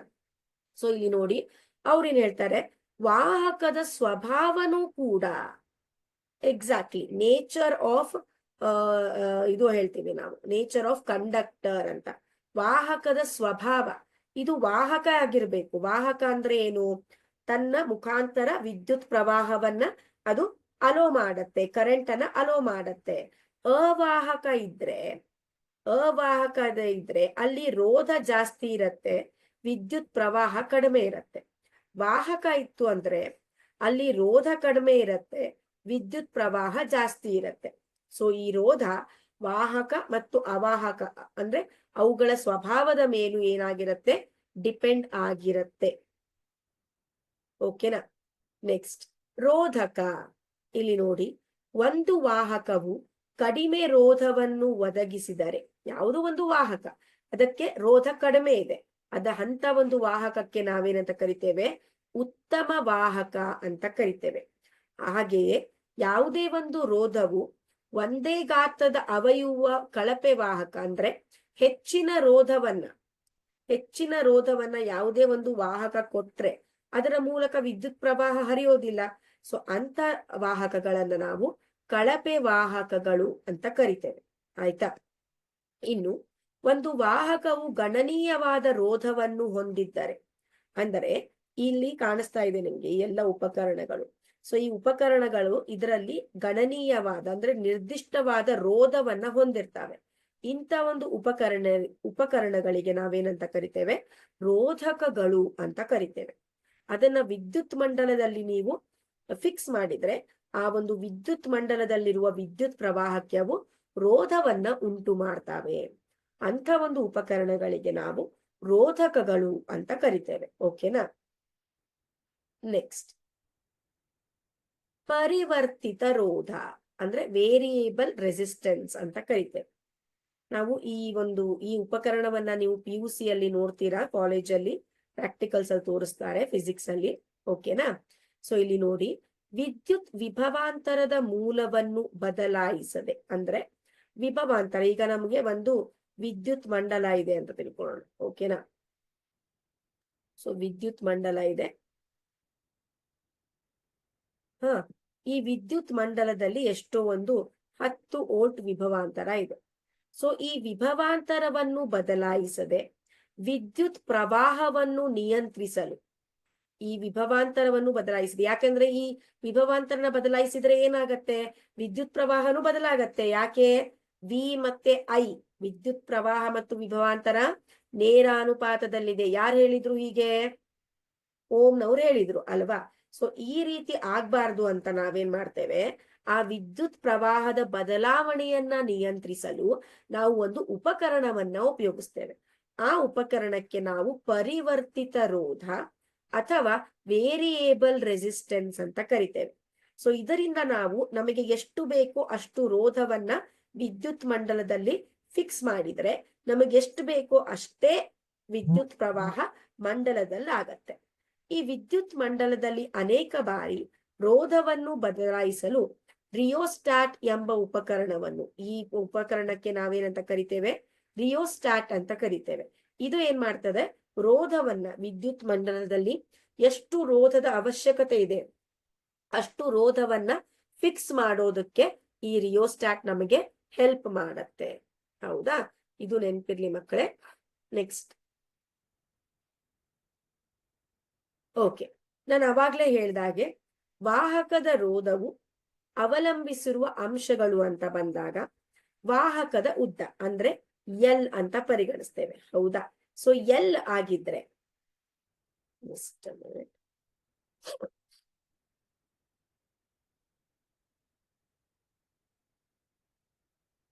ನಾನು ಅವಾಗ್ಲೇ ಇದನ್ನ ಎಕ್ಸ್ಪ್ಲೇನ್ ಮಾಡಿದ್ದೀನಲ್ವಾ, ಈಗ ನೀವೇ ಹೇಳ್ತೀರಾ.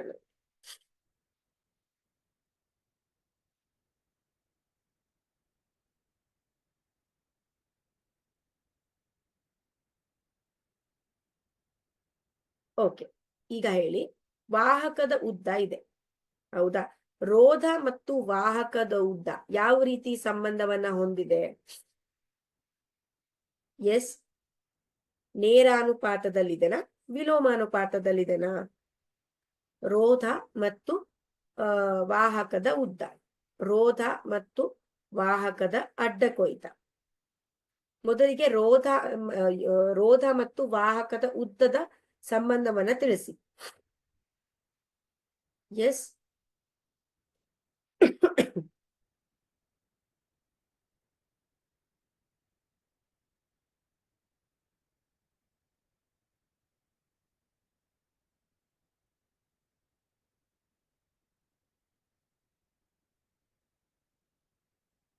ಹೇಳಿ ಮಕ್ಕಳೇ. ವಾಹಕದ ಉದ್ದ ಮತ್ತು ವಾಹಕದ ರೋಧ ಯಾವ ರೀತಿ ಸಂಬಂಧವನ್ನ ಹೊಂದಿದಾವೆ? Very good, Suchitra answered it. ನೇರಾನುಪಾತದಲ್ಲಿ ಸಂಬಂಧವನ್ನ ಹೊಂದಿದ್ದಾವೆ. ವಾಹಕದ ಉದ್ದ ಜಾಸ್ತಿ ಇದ್ರೆ ರೋಧ ಜಾಸ್ತಿ ಇರತ್ತೆ, ವಾಹಕದ ಉದ್ದ ಕಡಿಮೆ ಇದ್ರೆ ರೋಧ ಕಡಿಮೆ ಇರತ್ತೆ. ನೆಕ್ಸ್ಟ್, ವಾಹಕದ ಅಡ್ಡ ಕೊಯ್ತ ಮತ್ತು ರೋಧ. ಎರಡನೇದು, ವಾಹಕದ ಅಡ್ಡ ಕೊಯ್ತ ಮತ್ತು ರೋಧ ಯಾವ ರೀತಿ ಸಂಬಂಧವನ್ನ ಹೊಂದಿದೆ? ಸಮೀರ್, ನೇರಾನುಪಾತ. ವಾಹಕದ ಉದ್ದ ಮತ್ತು ರೋಧ ನೇರಾನುಪಾತ, ಎಕ್ಸಾಕ್ಟ್ಲಿ. ಈಗ ವಾಹಕದ ಉದ್ದ ಮತ್ತು ವಾಹಕದ ಅಡ್ಡ ಕೊಯ್ತ ಮತ್ತು ರೋಧದ ಸಂಬಂಧವನ್ನ ತಿಳಿಸಿ. ಯಾರು ಹೇಳ್ತೀರಾ?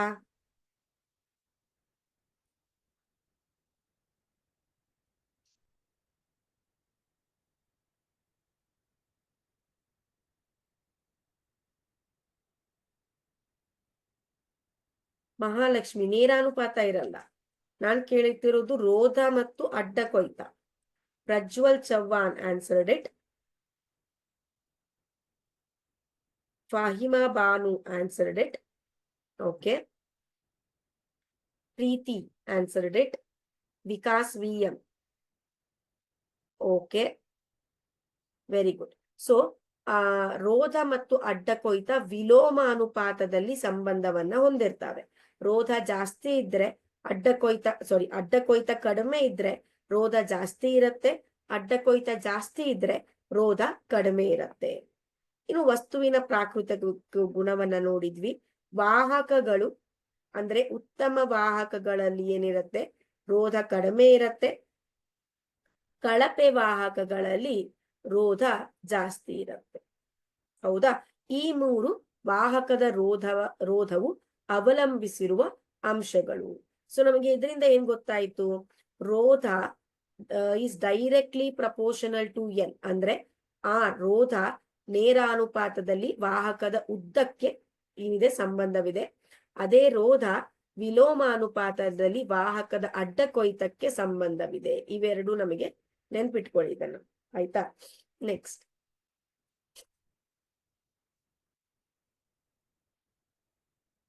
ಈಗ ಯಾವುದೇ ಏಕರೂಪ ಲೋಹೀಯ ವಾಹಕದ ಯಾವುದೇ ಒಂದು ವಾಹಕವನ್ನ ಕನ್ಸಿಡರ್ ಮಾಡ್ಕೊಳ್ಳಿ.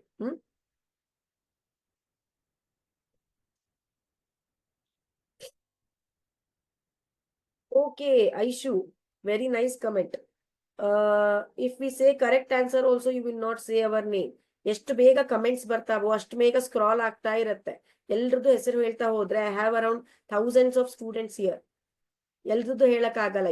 ಯಾವ್ದು ಸಿಗತ್ತೋ ಬೇಗ ಹೇಳ್ತೇವೆ, ಸ್ಕ್ರೀನ್ ಮೇಲೆ ಸಿಗೋದನ್ನ. ಅದಕ್ಕೆ ಅದನ್ನ ದೊಡ್ಡ ಇಶ್ಯೂ ಮಾಡುವಂತ ಅವಶ್ಯಕತೆ ಇಲ್ಲ ಅಲ್ವಾ? ನಿಮ್ಮ ಹೆಸರು ಬಂತಂದ್ರೆ ನಾನು ಆಬ್ವಿಯಸ್ಲಿ ನಿಮ್ಮ ಹೆಸರನ್ನ ಹೇಳ್ತೇನೆ. ನಾನು ಐಶು ಹೆಸರು ಬಂದ್ರೆ ಹೇಳ್ಬಾರ್ದು ಅಂತ ನನಗೇನು ಪರ್ಸನಲ್ ಒಪಿನಿಯನ್ ಇಲ್ಲ ನಿಮ್ಮ ಮೇಲೆ, ರೈಟ್?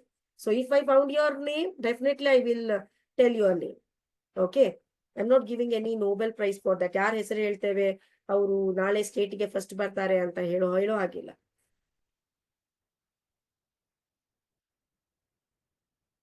ಯಾವುದೇ ಏಕರೂಪ ಲೋಹೀಯ ವಾಹಕದ ಯಾವುದೇ ಒಂದು ವಾಹಕವನ್ನ ಕನ್ಸಿಡರ್ ಮಾಡಿ, ಲೋಹದ ವಾಹಕವನ್ನ, ಹೌದಾ? ವಾಹಕದ ರೋಧವು ಅದರ ಉದ್ದಕ್ಕೆ ನೇರಾನುಪಾತದಲ್ಲಿರುತ್ತೆ, ಅದರ ಅಡ್ಡ ಕೊಯ್ತಕ್ಕೆ ವಿಲೋಮಾನುಪಾತದಲ್ಲಿರುತ್ತೆ. ಹೌದಾ? ಸೊ ಇಲ್ಲಿ ನೋಡಿ, ಆರ್ ನೇರಾನುಪಾತದಲ್ಲಿ ಉದ್ದಕ್ಕಿರತ್ತೆ, ವಿಲೋಮಾನುಪಾತದಲ್ಲಿ ಅಡ್ಡ ಕೊಯ್ತಕ್ಕಿರತ್ತೆ. ಹೌದಾ? ಸೊ ಇದನ್ನ ನಾವು ಯಾವ ರೀತಿ ಬರಿತೀವಿ? R is equal to rho into L by A. R ಅಂದ್ರೆ ಏನು? ಇಲ್ಲಿ ರೋಧ. ಆರ್ ಅಂದ್ರೆ ರೋಧ. ಎಲ್ ಅಂದ್ರೆ ಏನು? ವಾಹಕದ ಉದ್ದ. ವಾಹಕದ ಉದ್ದ. ಎ ಅಂದ್ರೆ ಏನು? ಅಡ್ಡ ಕೊಯ್ತ. ವಾಹಕದ ಅಡ್ಡ ಕೊಯ್ತ. ಹೌದಾ? ಸೊ ಇದು ನಮಗೆ ಒಂದು ರೋಧದ ಫಾರ್ಮುಲಾನ ಕೊಡುತ್ತೆ. ಇಲ್ಲೊಂದು ನಮಗೆ ಎಕ್ಸ್ಟ್ರಾ ಒಂದು ಬಂತು. ಏನಿದು ಅಂತ ಅಂದ್ರೆ, ಈ ಒಂದು ಪ್ರಪೋರ್ಷನ್ ಅನ್ನ ನಾವು ಕ್ಯಾನ್ಸಲ್ ಮಾಡೋದಕ್ಕೆ, ಅಂದ್ರೆ ಪ್ರಪೋರ್ಷನ್ ಬದಲು ಇಲ್ಲಿ ಈಕ್ವಲ್ ಟು ಹಾಕೋದಕ್ಕೆ ನಾವು ಮೆಥಮೆಟಿಕಲ್ ಆಗಿ ಒಂದು ಕಾನ್ಸ್ಟೆಂಟ್ ಅನ್ನ ಕೊಡ್ಬೇಕಾಗತ್ತೆ ಮಕ್ಕಳೇ. ಹೌದಾ?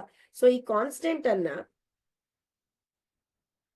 ಎಸ್, ಈ ಕಾನ್ಸ್ಟೆಂಟ್ ಅನ್ನ ಏನು, ಈ ಕಾನ್ಸ್ಟೆಂಟ್ ಅನ್ನ ಕೊಡ್ಬೇಕು. ಈ ಕಾನ್ಸ್ಟೆಂಟ್ ಗೆ ನಾವು ಇಲ್ಲೇನಂತ ಕರಿತೇವೆ ಅಂದ್ರೆ ರೋಧಶೀಲತೆ ಅಂತ ಕರಿತೇವೆ. ರೋಧಶೀಲತೆ. ಏನಿದು ರೋಧಶೀಲತೆ ಅನ್ನೋದನ್ನ ನೋಡೋಣ. ಇಲ್ಲಿ ನೋಡಿ, ಇಲ್ಲಿ ಅವಲಂಬಿಸಿರುವ ಅಂಶಗಳ ಪ್ರಕಾರ ನಮಗೆ ಈ ರೀತಿ ಬಂತ. ಈ ಒಂದು ಸೂತ್ರ ಗೊತ್ತಾಯ್ತು. R is equal to rho, ಇದಕ್ಕೆ ನಾವು ರೋ ಅಂತ ಕರಿತೇವೆ, ರೋ ಎಲ್ ಬೈ ಎ. ಇಲ್ಲಿ ರೋ ಎಂಬುದು ಅನುಪಾತದ ಸ್ಥಿರಾಂಕವಾಗಿರುತ್ತೆ. ನಾನು ಹೇಳ್ದೆ ಅಲ್ವಾ, ಈ ಒಂದು ಅನುಪಾತವನ್ನ ತೆಗೆಯೋದಕ್ಕೆ ಒಂದು ಸ್ಥಿರಾಂಕವನ್ನ ನಾವು ಕೊಡ್ತೇವೆ, ಅದಕ್ಕೆ ಇದನ್ನ ಅನುಪಾತದ ಸ್ಥಿರಾಂಕ ಅಂತ ಕರಿತೇವೆ. ಸೊ ಇದಕ್ಕೆ ನಾವು ಒಂದು ಹೆಸರನ್ನ ಕೊಡ್ತೇವೆ, ಇದಕ್ಕೆ ರೋಧಶೀಲತೆ.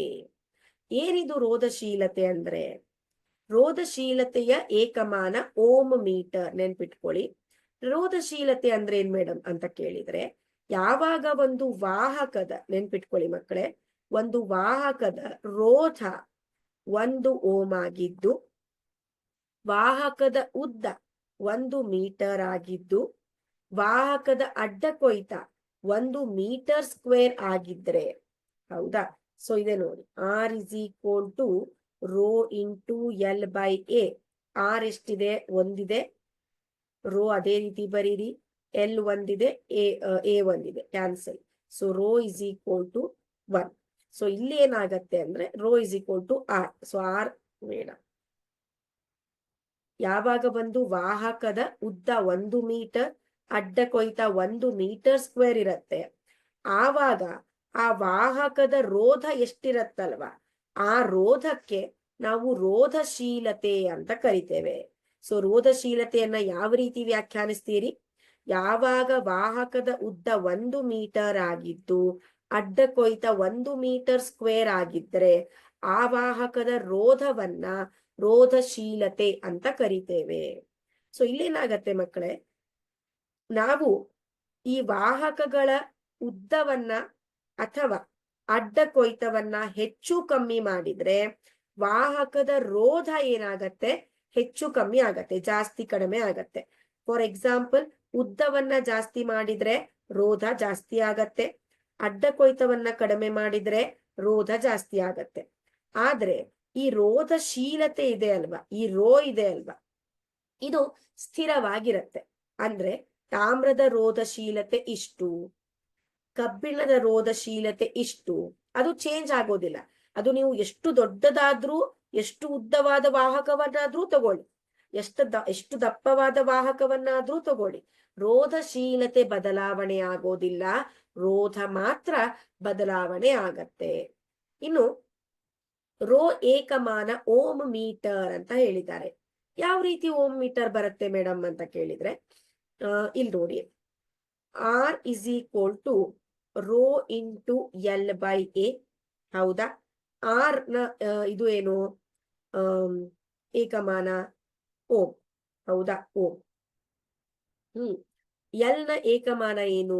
ಮೀಟರ್. ಎ ನ ಏಕಮಾನವೇನು? ಮೀಟರ್ ಸ್ಕ್ವೇರ್, ಅಂದ್ರೆ ಎಂ ಇಂಟು ಎಂ. ಈ ಎಂ ಕ್ಯಾನ್ಸಲ್ ಆಯ್ತಾ? ಈ ಎಂ ಏನಿದೆ ಇಲ್ಲಿ? ಡಿವಿಷನ್ ಇದೆ. ಈ ಕಡೆ ಹೋದ್ರೆ ಮಲ್ಟಿಪ್ಲಿಕೇಶನ್ ಆಗತ್ತೆ. ಸೊ ಓಮ್ ಮೀಟರ್, ಇದು ಓಮು, ಇದು metre, is equal to rho. So ರೋನ ಏಕಮಾನ ಅಥವಾ ರೋಧಶೀಲತೆಯ ಏಕಮಾನ ಏನಾಗತ್ತೆ? ರೋ ಮೀಟರ್ ಆಗತ್ತೆ. ರೋಧದ ಏಕಮಾನ ಕನ್ಫ್ಯೂಸ್ ಮಾಡ್ಕೋಬೇಡಿ, ರೋಧದ ಏಕಮಾನ ಓಮ್ ಆಗಿರತ್ತೆ, ರೋಧಶೀಲತೆ ಏಕಮಾನ ಓಮ್ ಮೀಟರ್ ಆಗತ್ತೆ. ಓಕೆನಾ?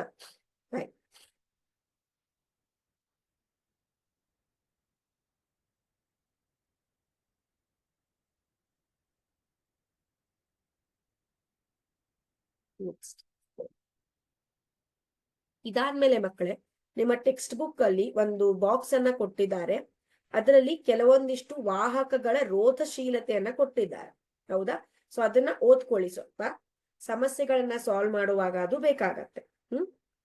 ನೆಕ್ಸ್ಟ್ ಕಾನ್ಸೆಪ್ಟ್ ಇಲ್ಲಿ ನೋಡಿ, ಮಿಶ್ರ ಲೋಹದ ರೋಧಶೀಲತೆಯು ಅದರ ಘಟಕ ಲೋಹಗಳಿಗಿಂತಲೂ ಸಾಮಾನ್ಯವಾಗಿ ಹೆಚ್ಚಿನದಾಗಿರುತ್ತೆ. ಮಿಶ್ರ ಲೋಹಗಳು ಹೆಚ್ಚಿನ ತಾಪಮಾನದಲ್ಲಿ ಸುಲಭವಾಗಿ ದಹಿಸೋದಿಲ್ಲ. ಈಗ ಲೋಹಗಳಲ್ಲಿ ರೋಧಶೀಲತೆ ಜಾಸ್ತಿ, ಕಡಿಮೆ ಇರುತ್ತೆ. ಯಾಕೆಂದ್ರೆ ಅವು ಉತ್ತಮ ವಾಹಕಗಳು. ಕೆಲವೊಂದಿಷ್ಟು ಮಟೀರಿಯಲ್ಸ್ ಇರ್ತವೆ, ಉಪಕರಣಗಳಿರ್ತವೆ, ಅವು ಮಿಶ್ರ ಲೋಹದಿಂದ ಮಾಡಲ್ಪಟ್ಟಿರ್ತವೆ. ಅಂತ ಒಂದು ಮಿಶ್ರಲೋಹದ ರೋಧಶೀಲತೆ ಏನಾಗಿರತ್ತೆ, ಜಾಸ್ತಿ ಇರತ್ತೆ. ಜಾಸ್ತಿ ಇದ್ರೆ ಏನಾಗತ್ತೆ, ಅವು ಹೆಚ್ಚಿನ ತಾಪಮಾನ ಅಂದ್ರೆ ಟೆಂಪರೇಚರ್ ಜಾಸ್ತಿ ಆದ್ರೂ ಕೂಡ ಅವೇನಾಗೋದಿಲ್ಲ, ದಹಿಸೋದಿಲ್ಲ. ಸೊ ಇದನ್ನ ಈ ಕಾರಣಕ್ಕಾಗಿ ಇವುಗಳನ್ನು ವಿದ್ಯುತ್ ಉಷ್ಣೋತ್ಪಾದನಾ ಸಾಧನಗಳಾದ ಈ ಮಿಶ್ರಲೋಹಗಳನ್ನ ಎಲ್ಲಿ ಉಪಯೋಗಿಸ್ತಾರೆ ಅಂದ್ರೆ ವಿದ್ಯುತ್ ಉಷ್ಣೋತ್ಪಾದನ ಅಂದ್ರೆ ವಿದ್ಯುತ್ ಶಕ್ತಿಯಿಂದ ಉಷ್ಣವನ್ನ ಉಂಟು ಮಾಡಿ ಯಾವ ಉಪಕರಣಗಳು ಉಪಯೋಗಿಸ್ತೀವಲ್ವಾ ಅಂತ ಒಂದು ಉಪಕರಣಗಳಲ್ಲಿ ನಾವೇನ್ ಮಾಡ್ತೇವೆ, ಈ ಒಂದು ಮಿಶ್ರಲೋಹವನ್ನ ಯೂಸ್ ಮಾಡ್ತೇವೆ. ಫಾರ್ ಎಕ್ಸಾಂಪಲ್ ಇಸ್ತ್ರಿ ಪೆಟ್ಟಿಗೆ. ಯಾಕೆ, ಅಲ್ಲಿ ಎಲೆಕ್ಟ್ರಿಸಿಟಿ, ನಾವು ಕರೆಂಟ್ ಅನ್ನ ಪಾಸ್ ಮಾಡ್ತೇವೆ, ಹೌದಾ? ಸೊ ಅದಾದ್ಮೇಲೆ ಅದರ ಒಳಗಿನ ಕಾಯಿಲು ಬಿಸಿ ಆಗಬೇಕು. ಸೊ ಇಲ್ಲಿ ನೋಡಿ, ಅದರ ರೋಧಶೀಲತೆ ಕಡಿಮೆ ಇದ್ರೆ ಅದು ಬಿಸಿಯಾಗಿ ದಹಿಸುವಂತಹ ಚಾನ್ಸಸ್ ಇರುತ್ತೆ. ರೋಧಶೀಲತೆ ಜಾಸ್ತಿ ಇರೋದ್ರಿಂದ ಏನಾಗತ್ತೆ, ಅದು ದಹಿಸೋದಿಲ್ಲ. ಅದೇ ರೀತಿ ಟೋಸ್ಟರ್ಗಳು ಟೋಸ್ಟ್ ಮಾಡುವಾಗ ಇಲ್ಲಿ ಕಾಣಿಸ್ತಾ ಇದೆ ಅಲ್ವಾ, ಹೌದಾ? ಇಲ್ಲಿ ನೋಡಿ, ಬಹುತೇಕವಾಗಿ ನಮ್ಮ ಬಲ್ಬ್ ಇರತ್ತೆ ಮನೆಗಳಲ್ಲಿ, ಈ ರೀತಿ ಬಲ್ಬ್ ಇರತ್ತೆ ಹಳದಿ ಬಣ್ಣದ್ದು, ಹೌದಾ? ಅದೇ ರೀತಿ ಮಲಗುವಾಗ 0 ಬಲ್ಬ್ ಅಂತ ಹಾಕ್ತೀವಿ. ಅದನ್ನ ನೀವು ಒಳಗಡೆ ಗಮನಿಸಿದ್ರೆ ಅದರಲ್ಲಿ ತೆಳುವಾದಂತಹ ತಂತಿ ಇರತ್ತೆ. ಆ ತೆಳುವಾದಂತಹ ತಂತಿಗೆ ನಾವು ಟಂಗ್ಸ್ಟನ್ ಅಂತ ಕರಿತೇವೆ, ಹೌದಾ? ಬಹುತೇಕವಾಗಿ ಟಂಗ್ಸ್ಟನ್ ಅನ್ನು ವಿದ್ಯುತ್ ಬಲ್ಬಿನ ತಂತಿ ಫಿಲಾಮೆಂಟ್ ಆಗಿ ಬಳಸ್ತಾರೆ. ಯಾಕೆ ಅಂದ್ರೆ ಅದರ ರೋಧಶೀಲತೆ ಜಾಸ್ತಿ ಇದೆ. ಅದು ತಾಮ್ರ ಮತ್ತು ಅಲ್ಯೂಮಿನಿಯಂ ಅನ್ನು ಸಾಮಾನ್ಯವಾಗಿ ವಿದ್ಯುತ್ ಪ್ರಸರಣ ಮಾರ್ಗಗಳಲ್ಲಿ, ಇಲ್ಲೇನಿದೆ ಕಾಣಿಸ್ತಾ ಇದೆ ಅಲ್ವಾ, ಈ ರೀತಿ ರೋಡ್ ಅಲ್ಲಿ ನಿಮಗೆ ಕಾಣಿಸ್ತಾ ಇರುತ್ತೆ. ಸೊ ಈ ಪ್ರಸರಣ ಮಾರ್ಗಗಳಲ್ಲಿ ತಾಮ್ರ ಮತ್ತು ಅಲ್ಯೂಮಿನಿಯಂ ಮಿಶ್ರ ಲೋಹವನ್ನ ಉಪಯೋಗಿಸ್ತಾರೆ. ಯಾಕೆ, ಅದರ ರೋಧಶೀಲತೆ ಜಾಸ್ತಿ ಇರತ್ತೆ, ಅವು ಬೇಗ ದಹಿಸೋದಿಲ್ಲ ಅಂತ ಉಪಯೋಗಿಸ್ತಾರೆ. ಓಕೆನಾ? ಇದು ರೋಧಶೀಲತೆ ಬಗ್ಗೆ ಇರುವ ಕಾನ್ಸೆಪ್ಟ್. ನೆಕ್ಸ್ಟ್ ನಮಗೆ ಇಲ್ಲಿ ಒಂದು ಸಮಸ್ಯೆ ಇದೆ, ನೋಡೋಣ. ಇಲ್ಲಿ ನೋಡಿ, ವಿದ್ಯುತ್ ಬಲ್ಬ್ನ ತಂತುಗಳ ರೋಧವು 1200 ಓಮ್ ಆಗಿದ್ದು 220 ವೋಲ್ಟ್ ಮೂಲದಿಂದ ವಿದ್ಯುತ್ ಬಲ್ಬ್ ಸೆಳೆಯುವ ವಿದ್ಯುತ್ ಪ್ರವಾಹ ಎಷ್ಟು? ಅಂದ್ರೆ ಮೊದಲಿಗೆ ಏನ್ ಕೊಟ್ಟಿದ್ದಾರೆ ಅವರು, ನಮಗೆ ವಿದ್ಯುತ್ ರೋಧವನ್ನ ಕೊಟ್ಟಿದ್ದಾರೆ 1200 ಓಮ್. ನೆಕ್ಸ್ಟ್ ವಿಭವಾಂತರವನ್ನ ಕೊಟ್ಟಿದ್ದಾರೆ 220 ವೋಲ್ಟ್. ನಮಗೇನ್ ಕಂಡುಹಿಡಿ ಅಂತಾರೆ ಹೇಳಿದ್ದಾರೆ, ಐ ವಿದ್ಯುತ್ ಪ್ರವಾಹವನ್ನ ಕಂಡುಹಿಡಿ ಅಂತ ಹೇಳಿದ್ದಾರೆ. ಸೊ ಓಮ್ ನಿಯಮ ಪ್ರಕಾರ I V is equal to I into R. ನಮಗ್ ಐ ಬೇಕು ಅಲ್ವಾ? So I is equal to V by R, ಹೌದಾ? ವಿ ಎಷ್ಟಿದೆ, 220 ಇದೆ. ಸೊ ಆರ್ ಎಷ್ಟಿದೆ, 1200 ಇದೆ. ಸೊ ಇದನ್ನ ನೀವು ಡಿವೈಡ್ ಮಾಡಿದಾಗ ನಮಗೆ 0.18 ಆಂಪಿಯರ್ ಅಷ್ಟು ಏನ್ ಸಿಗತ್ತೆ, ವಿದ್ಯುತ್ ಸಿಗತ್ತೆ. ಓಕೆ, ನೆಕ್ಸ್ಟ್ ಪರಿಹಾರ 2. ಇಲ್ಲಿ ನೋಡಿ, ಹೀಟರ್ನ ಸುರಳಿಯ ರೋಧವು, ಹೀಟರ್ ಇದೆ, ಅದರ ಸುರಳಿಯ ರೋಧ ಎಷ್ಟಿದೆ, 100 ಓಮ್ ಇದೆ. ಅದರ ವಿಭವಾಂತರ 220 ವೋಲ್ಟ್ ಇದೆ. Just a minute.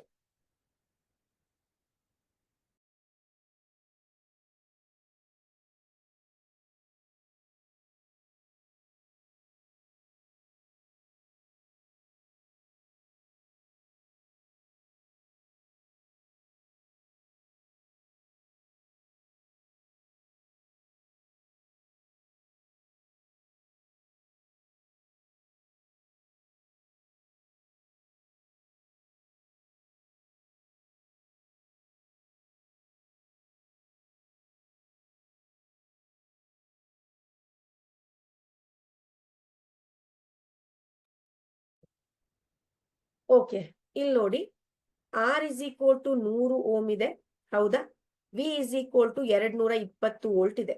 ವಿದ್ಯುತ್ ಪ್ರವಾಹ ಎಷ್ಟು?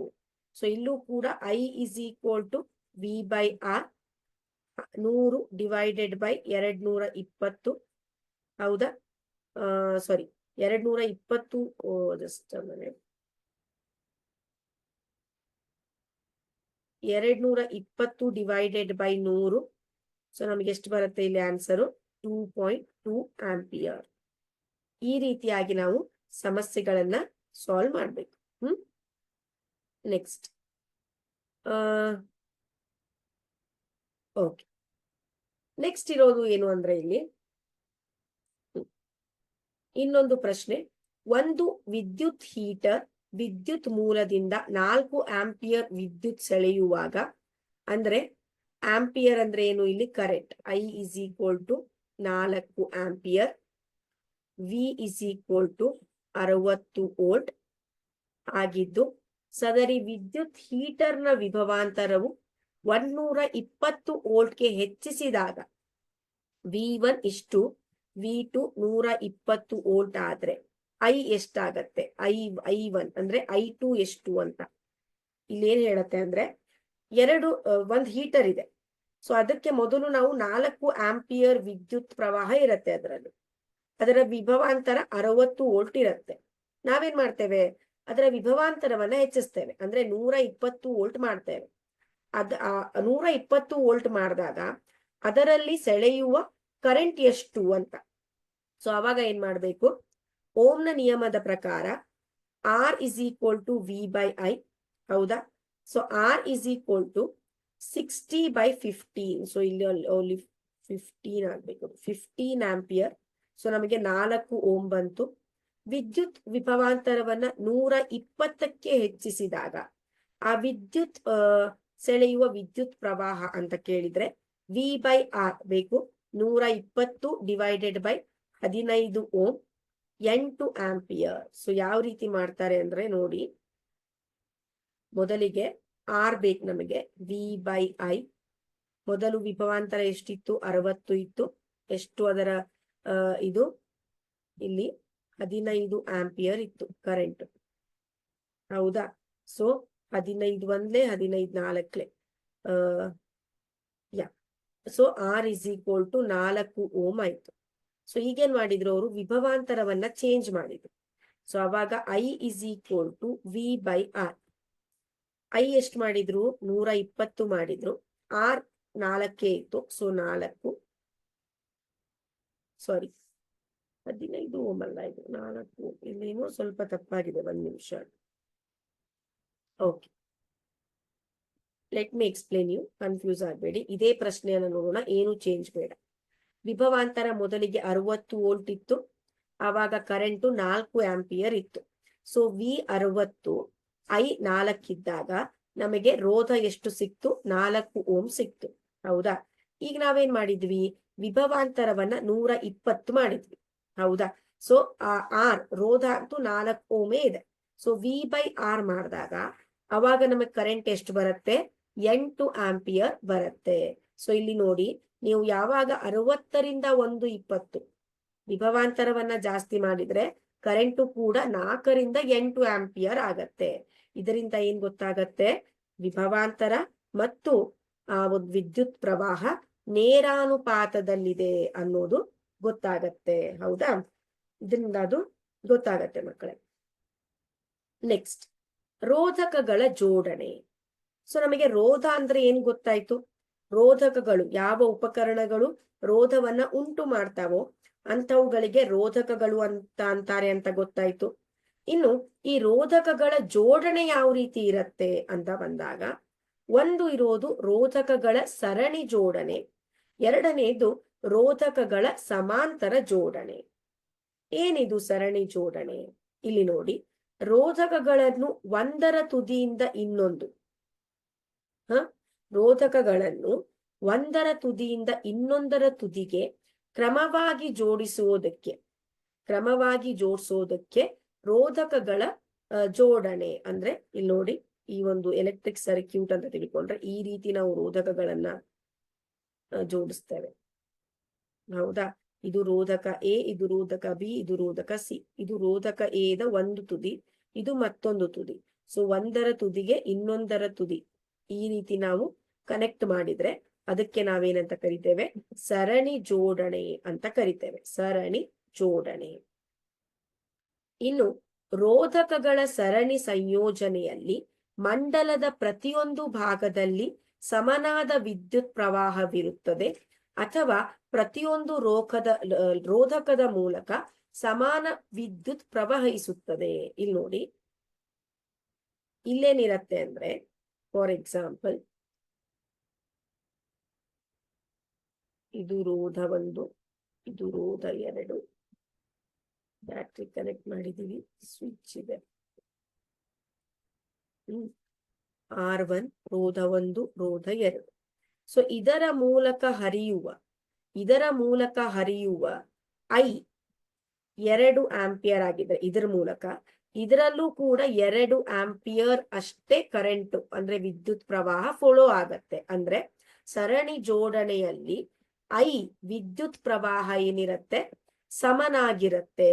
R1 ಮತ್ತೆ R2 ಅಲ್ಲಿ ಸಮನಾಗಿರುತ್ತದೆ ಸರಣಿ ಜೋಡಣೆಯಲ್ಲಿ. ಆದ್ರೆ ಪೊಟೆನ್ಶಿಯಲ್ ಡಿಫ್ರೆನ್ಸ್ ಅಥವಾ ವಿಭವಾಂತರ ಅಂತ ಏನ್ ಹೇಳ್ತೇವೆ, ಇಲ್ಲಿ ನೋಡಿ, ಇಲ್ಲಿಂದ ಈ ವಿಭವಾಂತರ ಏನಿರತ್ತೆ ಇದಕ್ಕೆ ಬೇರೆ ಇರುತ್ತೆ, ಇದಕ್ಕೆ ಬೇರೆ ಇರುತ್ತೆ ಸರಣಿ ಜೋಡಣೆಯಲ್ಲಿ. ಯಾಕೆಂದ್ರೆ ಇದು ಒಂದ್ ಎಂಡ್ ಕನೆಕ್ಟ್ ಆಗಿದೆ, ಇದರ ಇನ್ನೊಂದು ಎಂಡ್ ಇನ್ನೊಂದು ರೋಧಕಕ್ಕೆ ಕನೆಕ್ಟ್ ಆಗಿದೆ. ಹೌದಾ? ಇದರ ಒಂದ್ ಎಂಡ್ ಮತ್ತೆ ಬ್ಯಾಟ್ರಿ ಕನೆಕ್ಟ್ ಆಗಿದೆ. ಇದರಿಂದ ಅಲ್ಲಿ ವಿಭವಾಂತರದಲ್ಲಿ ಏನಿರುತ್ತೆ ವ್ಯತ್ಯಾಸ ಇರುತ್ತೆ. ಕರೆಂಟ್ ಅಲ್ಲಿ ಅಂದ್ರೆ ವಿದ್ಯುತ್ ಪ್ರವಾಹದಲ್ಲಿ ಏನೂ ವ್ಯತ್ಯಾಸ ಇರೋದಿಲ್ಲ. ಇಲ್ಲಿ ನೋಡಿ, ಬಹಳಷ್ಟು ರೋಧಕಗಳನ್ನು ಸರಣಿಯಾಗಿ ಜೋಡಿಸಿದಾಗ ಆವಾಗ ಏನಾಗತ್ತೆ, ಒಟ್ಟು ವಿಭವಾಂತರ V1 + V2 + V3. ಅಂದ್ರೆ ನಾವು ಈ ರೀತಿ ನಾವು ವಿದ್ಯುತ್ ಮಂಡಲವನ್ನ ಕನ್ಸಿಡರ್ ಮಾಡಿದ್ರೆ ಇದು ನಮ್ಮ ರೋಧ 1, ಇದು ನಮ್ಮ ರೋಧಕ 2, ಇದು ನಮ್ಮ ರೋಧಕ 3, R1 R2 R3. ಹೌದಾ? ಸೊ ಇದನ್ನ ನಾವು ಈ ರೀತಿ ಕನೆಕ್ಟ್ ಮಾಡಿದ್ದೇವೆ. ಸೊ ಇದು ನಮ್ಮ ವೋಲ್ಟೇಜ್ V ಅಂದ್ರೆ ಟೋಟಲ್ ವಿಭವಾಂತರ. ಸೊ ಟೋಟಲ್ ವಿಭವಾಂತರ ಏನಿರತ್ತೆ ಸರಣಿ ಜೋಡಣೆಯಲ್ಲಿ ಅಂದ್ರೆ ಟೋಟಲ್ ವಿಭವಾಂತರ = V1 + V2 + V3. ವಿಭವಾಂತರ ಬೇರೆ ಬೇರೆ ಇರುತ್ತೆ. ಸೊ V1 ಅನ್ನ ಯಾವ ರೀತಿ ಬರಿಬಹುದು ನಾವು? IR1 + IR2 + IR3. ಹೇಗ್ ಬರದ್ರಿ ಮೇಡಮ್? IR ಯಾಕೆ ಬಂತು ಅಂದ್ರೆ ಓಮ್ ಅವರ ನಿಯಮ. V = ಓಮ್ಸ್ ಲಾ ಏನ್ ಹೇಳುತ್ತೆ? V = I × R ಅಂತ ಹೇಳುತ್ತೆ ಅಲ್ವಾ? ಹೌದಾ? ಸೊ IR1 ರೋಧಕ ಬೇರೆ ಇರುತ್ತೆ. I1 ಅಂತ ಯಾಕೆ ಬರಲಿಲ್ಲ? ಯಾಕೆಂದ್ರೆ ಸರಣಿ ಜೋಡಣೆಯಲ್ಲಿ ವಿದ್ಯುತ್ ಪ್ರವಾಹ ಸೇಮ್ ಇರುತ್ತೆ. ಸೊ I ಅನ್ನ ನಾನು ಕಾಮನ್ ಆಗಿ ತಗೊಂಡ್ರೆ ಇದು I × R ಅಂದ್ರೆ ಟೋಟಲ್ ರೆಸಿಸ್ಟೆನ್ಸ್. ಅಂದ್ರೆ ಸಮನಾದ ಇಕ್ವವ್ಯಾಲೆಂಟ್ ರೆಸಿಸ್ಟೆನ್ಸ್. ಟೋಟಲ್ ಆ ವಿದ್ಯುತ್ ಮಂಡಲದಲ್ಲಿ ಎಷ್ಟು ರೋಧ ಇದೆ = R1 + R2 + R3. I get cancel. ಯಾಕೆಂದ್ರೆ ಅವು ಸೇಮ್ ಇರ್ತವೆ. ಇದು 2 ಆಂಪಿಯರ್ ಇದ್ರೆ ಇಲ್ಲೂ 2 ಇರುತ್ತೆ, ಇಲ್ಲಿ 3 ಇದ್ರೆ ಇಲ್ಲೂ 3 ಇರುತ್ತೆ. ಸೊ ಟೋಟಲ್ ಈ ಒಂದು ವಿದ್ಯುತ್ ಮಂಡಲದಲ್ಲಿರುವ ರೋಧಕವನ್ನ ನಾವು ಏನ್ ಕೊಡ್ತೇವೆ? ಅದರಲ್ಲಿರುವ ರೋಧಗಳ ಮೊತ್ತ, that is R1 + R2 + R3.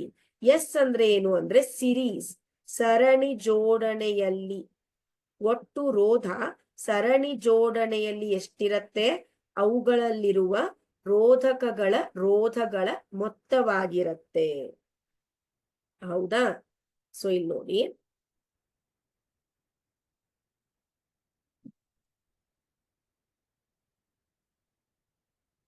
ಇನ್ನೊಂದ್ಸಲ ಇಲ್ಲಿ ನೋಡಿ,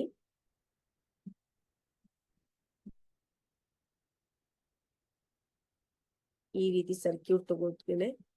ಬ್ಯಾಟ್ರಿ ಇರುತ್ತೆ, ಸ್ವಿಚ್ ಇರುತ್ತೆ, ಇದು ನಮ್ಮ ತುದಿ. ಹೌದಾ? ಸೊ ಇದು ಟೋಟಲ್ ವೋಲ್ಟ್, ಈ ಒಂದು ವಿದ್ಯುತ್ ಮಂಡಲದಲ್ಲಿರುವ ಟೋಟಲ್ ವಿಭವಾಂತರ. ಹೌದಾ?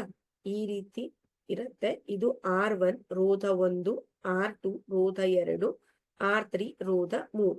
ಸೊ ಇದರಲ್ಲಿ ಪ್ರತಿಯೊಂದು ರೋಧಕಗಳಲ್ಲೂ R1 ರೋಧಕ, R2 ರೋಧಕ, R3 ರೋಧಕ ಪ್ರತಿಯೊಂದರಲ್ಲೂ ಸೇಮ್ ಅಮೌಂಟ್ ಆಫ್ ಒಂದೇ ಸಮವಾದ ವಿದ್ಯುತ್ ಪ್ರವಾಹ ಇರುತ್ತೆ. ಆದ್ರೆ ವಿಭವಾಂತರ, ಈ ಒಂದು ರೋಧಕದ ವಿಭವಾಂತರ V1 ಆಗಿರುತ್ತೆ, ಇದರದು V2 ಆಗಿರುತ್ತೆ, ಇದರದು V3 ಆಗಿರುತ್ತೆ. ಹೌದಾ? ಸೊ ಇಲ್ಲಿ ಒಟ್ಟು ವಿಭವಾಂತರ ಈ ಒಂದು ವಿದ್ಯುತ್ ಮಂಡಲದಲ್ಲಿ V1 + V2 + V3 ಅಂದ್ರೆ ರೋಧಕಗಳ ವಿಭವಾಂತರಗಳ ಮೊತ್ತ. ಸೊ ನಮಗ್ ಗೊತ್ತಿರೋ ಹಾಗೆ V = I × R ಅಂದ್ರೆ ಓಮ್ ಲಾ ಪ್ರಕಾರ. ಹೌದಾ? ಸೊ ಇಲ್ಲಿ I × ಇಲ್ಲಿ ನೋಡಿ, ಇದಕ್ಕೆ ನಾ ಸಬ್ಸ್ಟಿಟ್ಯೂಟ್ ಮಾಡ್ತೇನೆ. RS ಅಂದ್ರೆ ರೋಧಕ ಸರಣಿ ಜೋಡಣೆಯಲ್ಲಿ, ರೋಧಕ ಸರಣಿ ಜೋಡಣೆಯಲ್ಲಿ I into R1 plus I into R2 plus I into R3. R1 R2 R3 ಬೇರೆ ಬೇರೆ ಇರತ್ತಾ? I ಅಂದ್ರೆ ಏನು? ವಿದ್ಯುತ್ ಪ್ರವಾಹ ಸೇಮ್ ಇರತ್ತೆ. ಸೊ IRS ಹಾಗೆ ಬರ್ಕೋತೇನೆ. I ಅನ್ನ ಕಾಮನ್ ತಗೊಂಡ್ರೆ R1 plus R2 plus R3. I same ಇರತ್ತೆ, ಸೊ ಕ್ಯಾನ್ಸಲ್ ಆಗತ್ತೆ. ಸೊ ಟೋಟಲ್ ಆ ಒಂದು ವಿದ್ಯುತ್ ಮಂಡಲದಲ್ಲಿ ಟೋಟಲ್ ಸರಣಿಯಲ್ಲಿ ಜೋಡಿರುವಂತಹ ರೋಧಕಗಳ ಮೊತ್ತವಾಗಿರುತ್ತೆ R1 plus R2 plus R3. ಇದು ಸರಣಿ ಜೋಡಣೆಯಲ್ಲಿ. ಇನ್ನು ಸಮಾಂತರ ಜೋಡಣೆ ಅಂತ ಬಂದಾಗ ಹಲವಾರು ರೋಧಕಗಳನ್ನು ಎರಡು ಸಾಮಾನ್ಯ ತುದಿಗೆ ಜೋಡಿಸುವುದಕ್ಕೆ, ಅಂದ್ರೆ ಈ ರೀತಿ. ಫಾರ್ ಎಕ್ಸಾಂಪಲ್, ಇದು ಒಂದು ರೋಧಕ, ಇದು ಒಂದು ರೋಧಕ, ಇವೆರಡನ್ನು ನಾವು ಸಮಾನವಾಗಿ ಜೋಡಿಸಿದ್ದೇವೆ. ಹೌದಾ? ಇದು R1, ಇದು R2. ಸೊ ಇಲ್ಲಿ ಹಲವಾರು ರೋಧಕಗಳನ್ನು ಸಮಾಂತರವಾಗಿ ಜೋಡಿಸಿದೆ. ಸಮಾಂತರವಾಗಿ, ಇಲ್ಲಿ ನೋಡಿ, ಸಮಾಂತರವಾಗಿ ಜೋಡಿಸಿದ್ರೆ ಇಲ್ಲಿ ನೋಡಿ, ಇದು ಇಲ್ಲಿ ಕನೆಕ್ಟ್ ಆಗಿರತ್ತಾ? ಹೋಗತ್ತೆ, ಇಲ್ಲಿ ಹೋಗತ್ತೆ, ಇಲ್ಲಿ ಹೋಗತ್ತೆ. ಸೊ ಇಲ್ಲಿ ಬ್ರಾಂಚ್ ಆಗತ್ತೆ. ಯಾವುದು? ವಿಭವಾಂತರ. So V1, V2, V3. ಹೌದಾ? ಆದ್ರೆ ಕರೆಂಟ್ ಏನಿರತ್ತೆ ಇಲ್ಲಿ, ಸಾರಿ ಕರೆಂಟ್ ಅಲ್ಲ, ವಿಭವಾಂತರ ಸೇಮ್ ಇರತ್ತೆ ಇಲ್ಲಿ. Let me explain you in the next slide. ಇಲ್ಲಿ ನೋಡಿ, ಒಟ್ಟು ವಿದ್ಯುತ್ ಪ್ರವಾಹವು, ಇದು ಸರಣಿ ಸಮಾಂತರ ಜೋಡಣೆ. ಒಟ್ಟು ವಿದ್ಯುತ್ ಪ್ರವಾಹ I ಇರತ್ತೆ. ಒಟ್ಟು ವಿದ್ಯುತ್ ಪ್ರವಾಹ I. ಸಂಯೋಜನೆಯ ಪ್ರತಿಯೊಂದು ವಿಭಾಗಕ್ಕೂ, ಅಂದ್ರೆ ಈ ರೀತಿ I ಹೋಗ್ತಾ ಇದ್ರೆ ಇದಕ್ಕೆ I1, ಇದಕ್ಕೆ I2, ಅಲ್ಲಿ ಕರೆಂಟ್ ಏನಾಗತ್ತೆ? ಡಿವೈಡ್ ಆಗತ್ತೆ. ಅಲ್ಲಿ ವಿಭವಾಂತರ ಡಿವೈಡ್ ಆಗಿತ್ತು ಸರಣಿ ಜೋಡಣೆಯಲ್ಲಿ, ಇಲ್ಲಿ ಕರೆಂಟ್ ಏನಾಗತ್ತೆ? ಡಿವೈಡ್ ಆಗತ್ತೆ. ಸೊ ಒಟ್ಟು ಒಂದು 3 ರೋಧಕಗಳನ್ನ ಇರುವಂತಹ ವಿದ್ಯುತ್ ಮಂಡಲವನ್ನ ನೀವು ಕನ್ಸಿಡರ್ ಮಾಡಿದ್ರೆ, ವಿದ್ಯುತ್ ಮಂಡಲವನ್ನ ಕನ್ಸಿಡರ್ ಮಾಡಿದ್ರೆ 3 ರೋಧಕಗಳುಳ್ಳ ಈ ರೀತಿ 1, 2, 3 ಈ ರೀತಿ ನೀವು ಕನ್ಸಿಡರ್ ಮಾಡಿದ್ರೆ,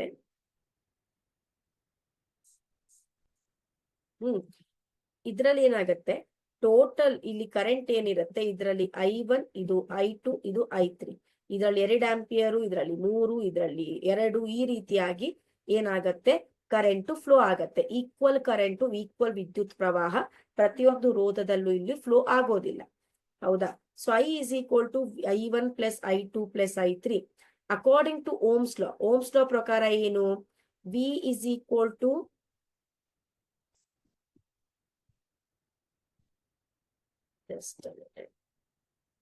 ಓಮ್ಸ್ ಲಾ ಪ್ರಕಾರ V is equal to I into R.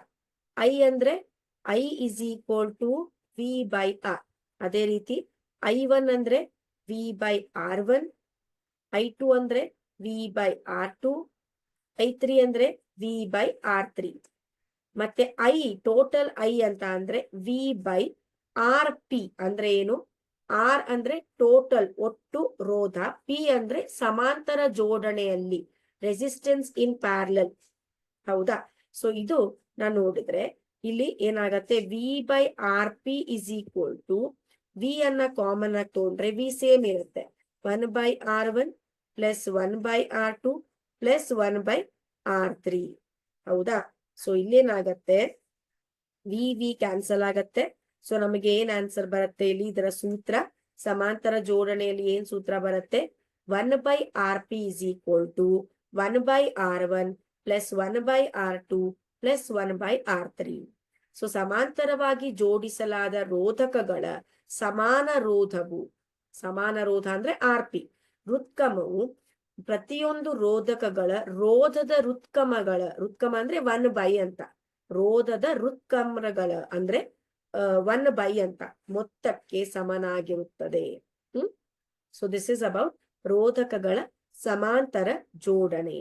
ಇಲ್ಲಿ ನೋಡಿ, ವಿಭಿನ್ನ ಮೌಲ್ಯಗಳ ವಿದ್ಯುತ್ ಪ್ರವಾಹದ ವಸ್ತುಗಳನ್ನು ಸರಣಿ ಕ್ರಮದಲ್ಲಿ ಜೋಡಿಸುವುದು ಅಪ್ರಾಯೋಗಿಕವಾಗಿದೆ. ಅಂದ್ರೆ ವಿಭಿನ್ನ ಮೌಲ್ಯಗಳ ಈ ನಮ್ಮ ಇದರಲ್ಲಿ ಮನೆಗಳಲ್ಲಿ ಸರಣಿ ಜೋಡಣೆಯಲ್ಲಿ ವಸ್ತುಗಳನ್ನ ನಾವು ಜೋಡಿಸಬಾರ್ದು. ಅಲ್ಲಿ ಸರ್ಕ್ಯೂಟ್ ಅಲ್ಲಿ ನೀವೇನು ಮೇನ್ ನಿಮ್ಮ ಇದು ಇರತ್ತಲ್ಲ, ಸರ್ಕ್ಯೂಟ್ ಇರುತ್ತೆ, ಏನಾದ್ರೂ ರಿಪೇರಿ ಬಂದ್ರೆ ಫ್ಯೂಸ್ ಹೋಗಿದೆ ಅಂತ ಹೇಳ್ತಾರೆ, ಅಲ್ಲಿ ನೋಡಿರ್ತೀರಿ ನೀವು, ಅಲ್ಲಿ ಸರಣಿ ಕ್ರಮದಲ್ಲಿ ಅವರು ಜೋಡಣೆ ಮಾಡಿರೋದಿಲ್ಲ, ಸಮಾಂತರ ಕ್ರಮದಲ್ಲಿ ಮಾಡ್ತಾರೆ. ಯಾಕೆಂದ್ರೆ ಸರಣಿ ಕ್ರಮದಲ್ಲಿ ಯಾವುದಾದರೂ ಒಂದು ಘಟಕ, ಇಲ್ಲಿ ನೋಡಿ, ಸರಣಿ ಕ್ರಮದಲ್ಲಿ ಯಾವುದಾದ್ರೂ ಒಂದು ನಿಮ್ಮ ಉಪಕರಣ ಡ್ಯಾಮೇಜ್ ಆಯ್ತು ಅಥವಾ ಕರೆಂಟ್ ಅದರಲ್ಲಿ ಹೋಗ್ತಾ ಇಲ್ಲ ಅಂದ್ರೆ ಅದರಿಂದ ಕನೆಕ್ಟ್ ಆಗಿರುವಂತಹ ಎಲ್ಲ ಉಪಕರಣಗಳಿಗೂ ಅದು ಪ್ರಾಬ್ಲಮ್ ಆಗತ್ತೆ. ಅದೇ ರೀತಿ ಸಮಾಂತರವಾಗಿ ಜೋಡಣೆ ಮಾಡಿದ್ರೆ ಅಲ್ಲಿ ಪ್ರತಿಯೊಂದು ಉಪಕರಣೆಗೂ ಬೇರೆ ಬೇರೆ ಪ್ರಮಾಣದಷ್ಟು ಕರೆಂಟ್ ಹೋಗ್ತಾ ಇರತ್ತೆ. ಆದ್ದರಿಂದ ಇಲ್ಲಿ ಸಮಾಂತರವಾಗಿ ಜೋಡಣೆಯನ್ನ ಮಾಡಿರ್ತಾರೆ. ಓಕೆ, ಇನ್ನು ಮುಂದಿನ ತರಗತಿಯಲ್ಲಿ ನಾವೇನ್ ಮಾಡೋಣ ಮಕ್ಕಳೇ, ವಿದ್ಯುತ್ ಪ್ರವಾಹದ ಉಷ್ಣ ಪರಿಣಾಮ ಅದರ ಬಗ್ಗೆ ಕಲಿಯೋಣ. ಅದೇ ರೀತಿಯಾಗಿ ಈ ಒಂದು ಪಾಠದ ಮೇಲೆ ಅಂದ್ರೆ ವಿದ್ಯುತ್ ಶಕ್ತಿ ಪಾಠದ ಮೇಲಿರುವ ಸಮಸ್ಯೆಗಳನ್ನ ಸಾಲ್ವ್ ಮಾಡೋಣ. ಓಕೆನಾ?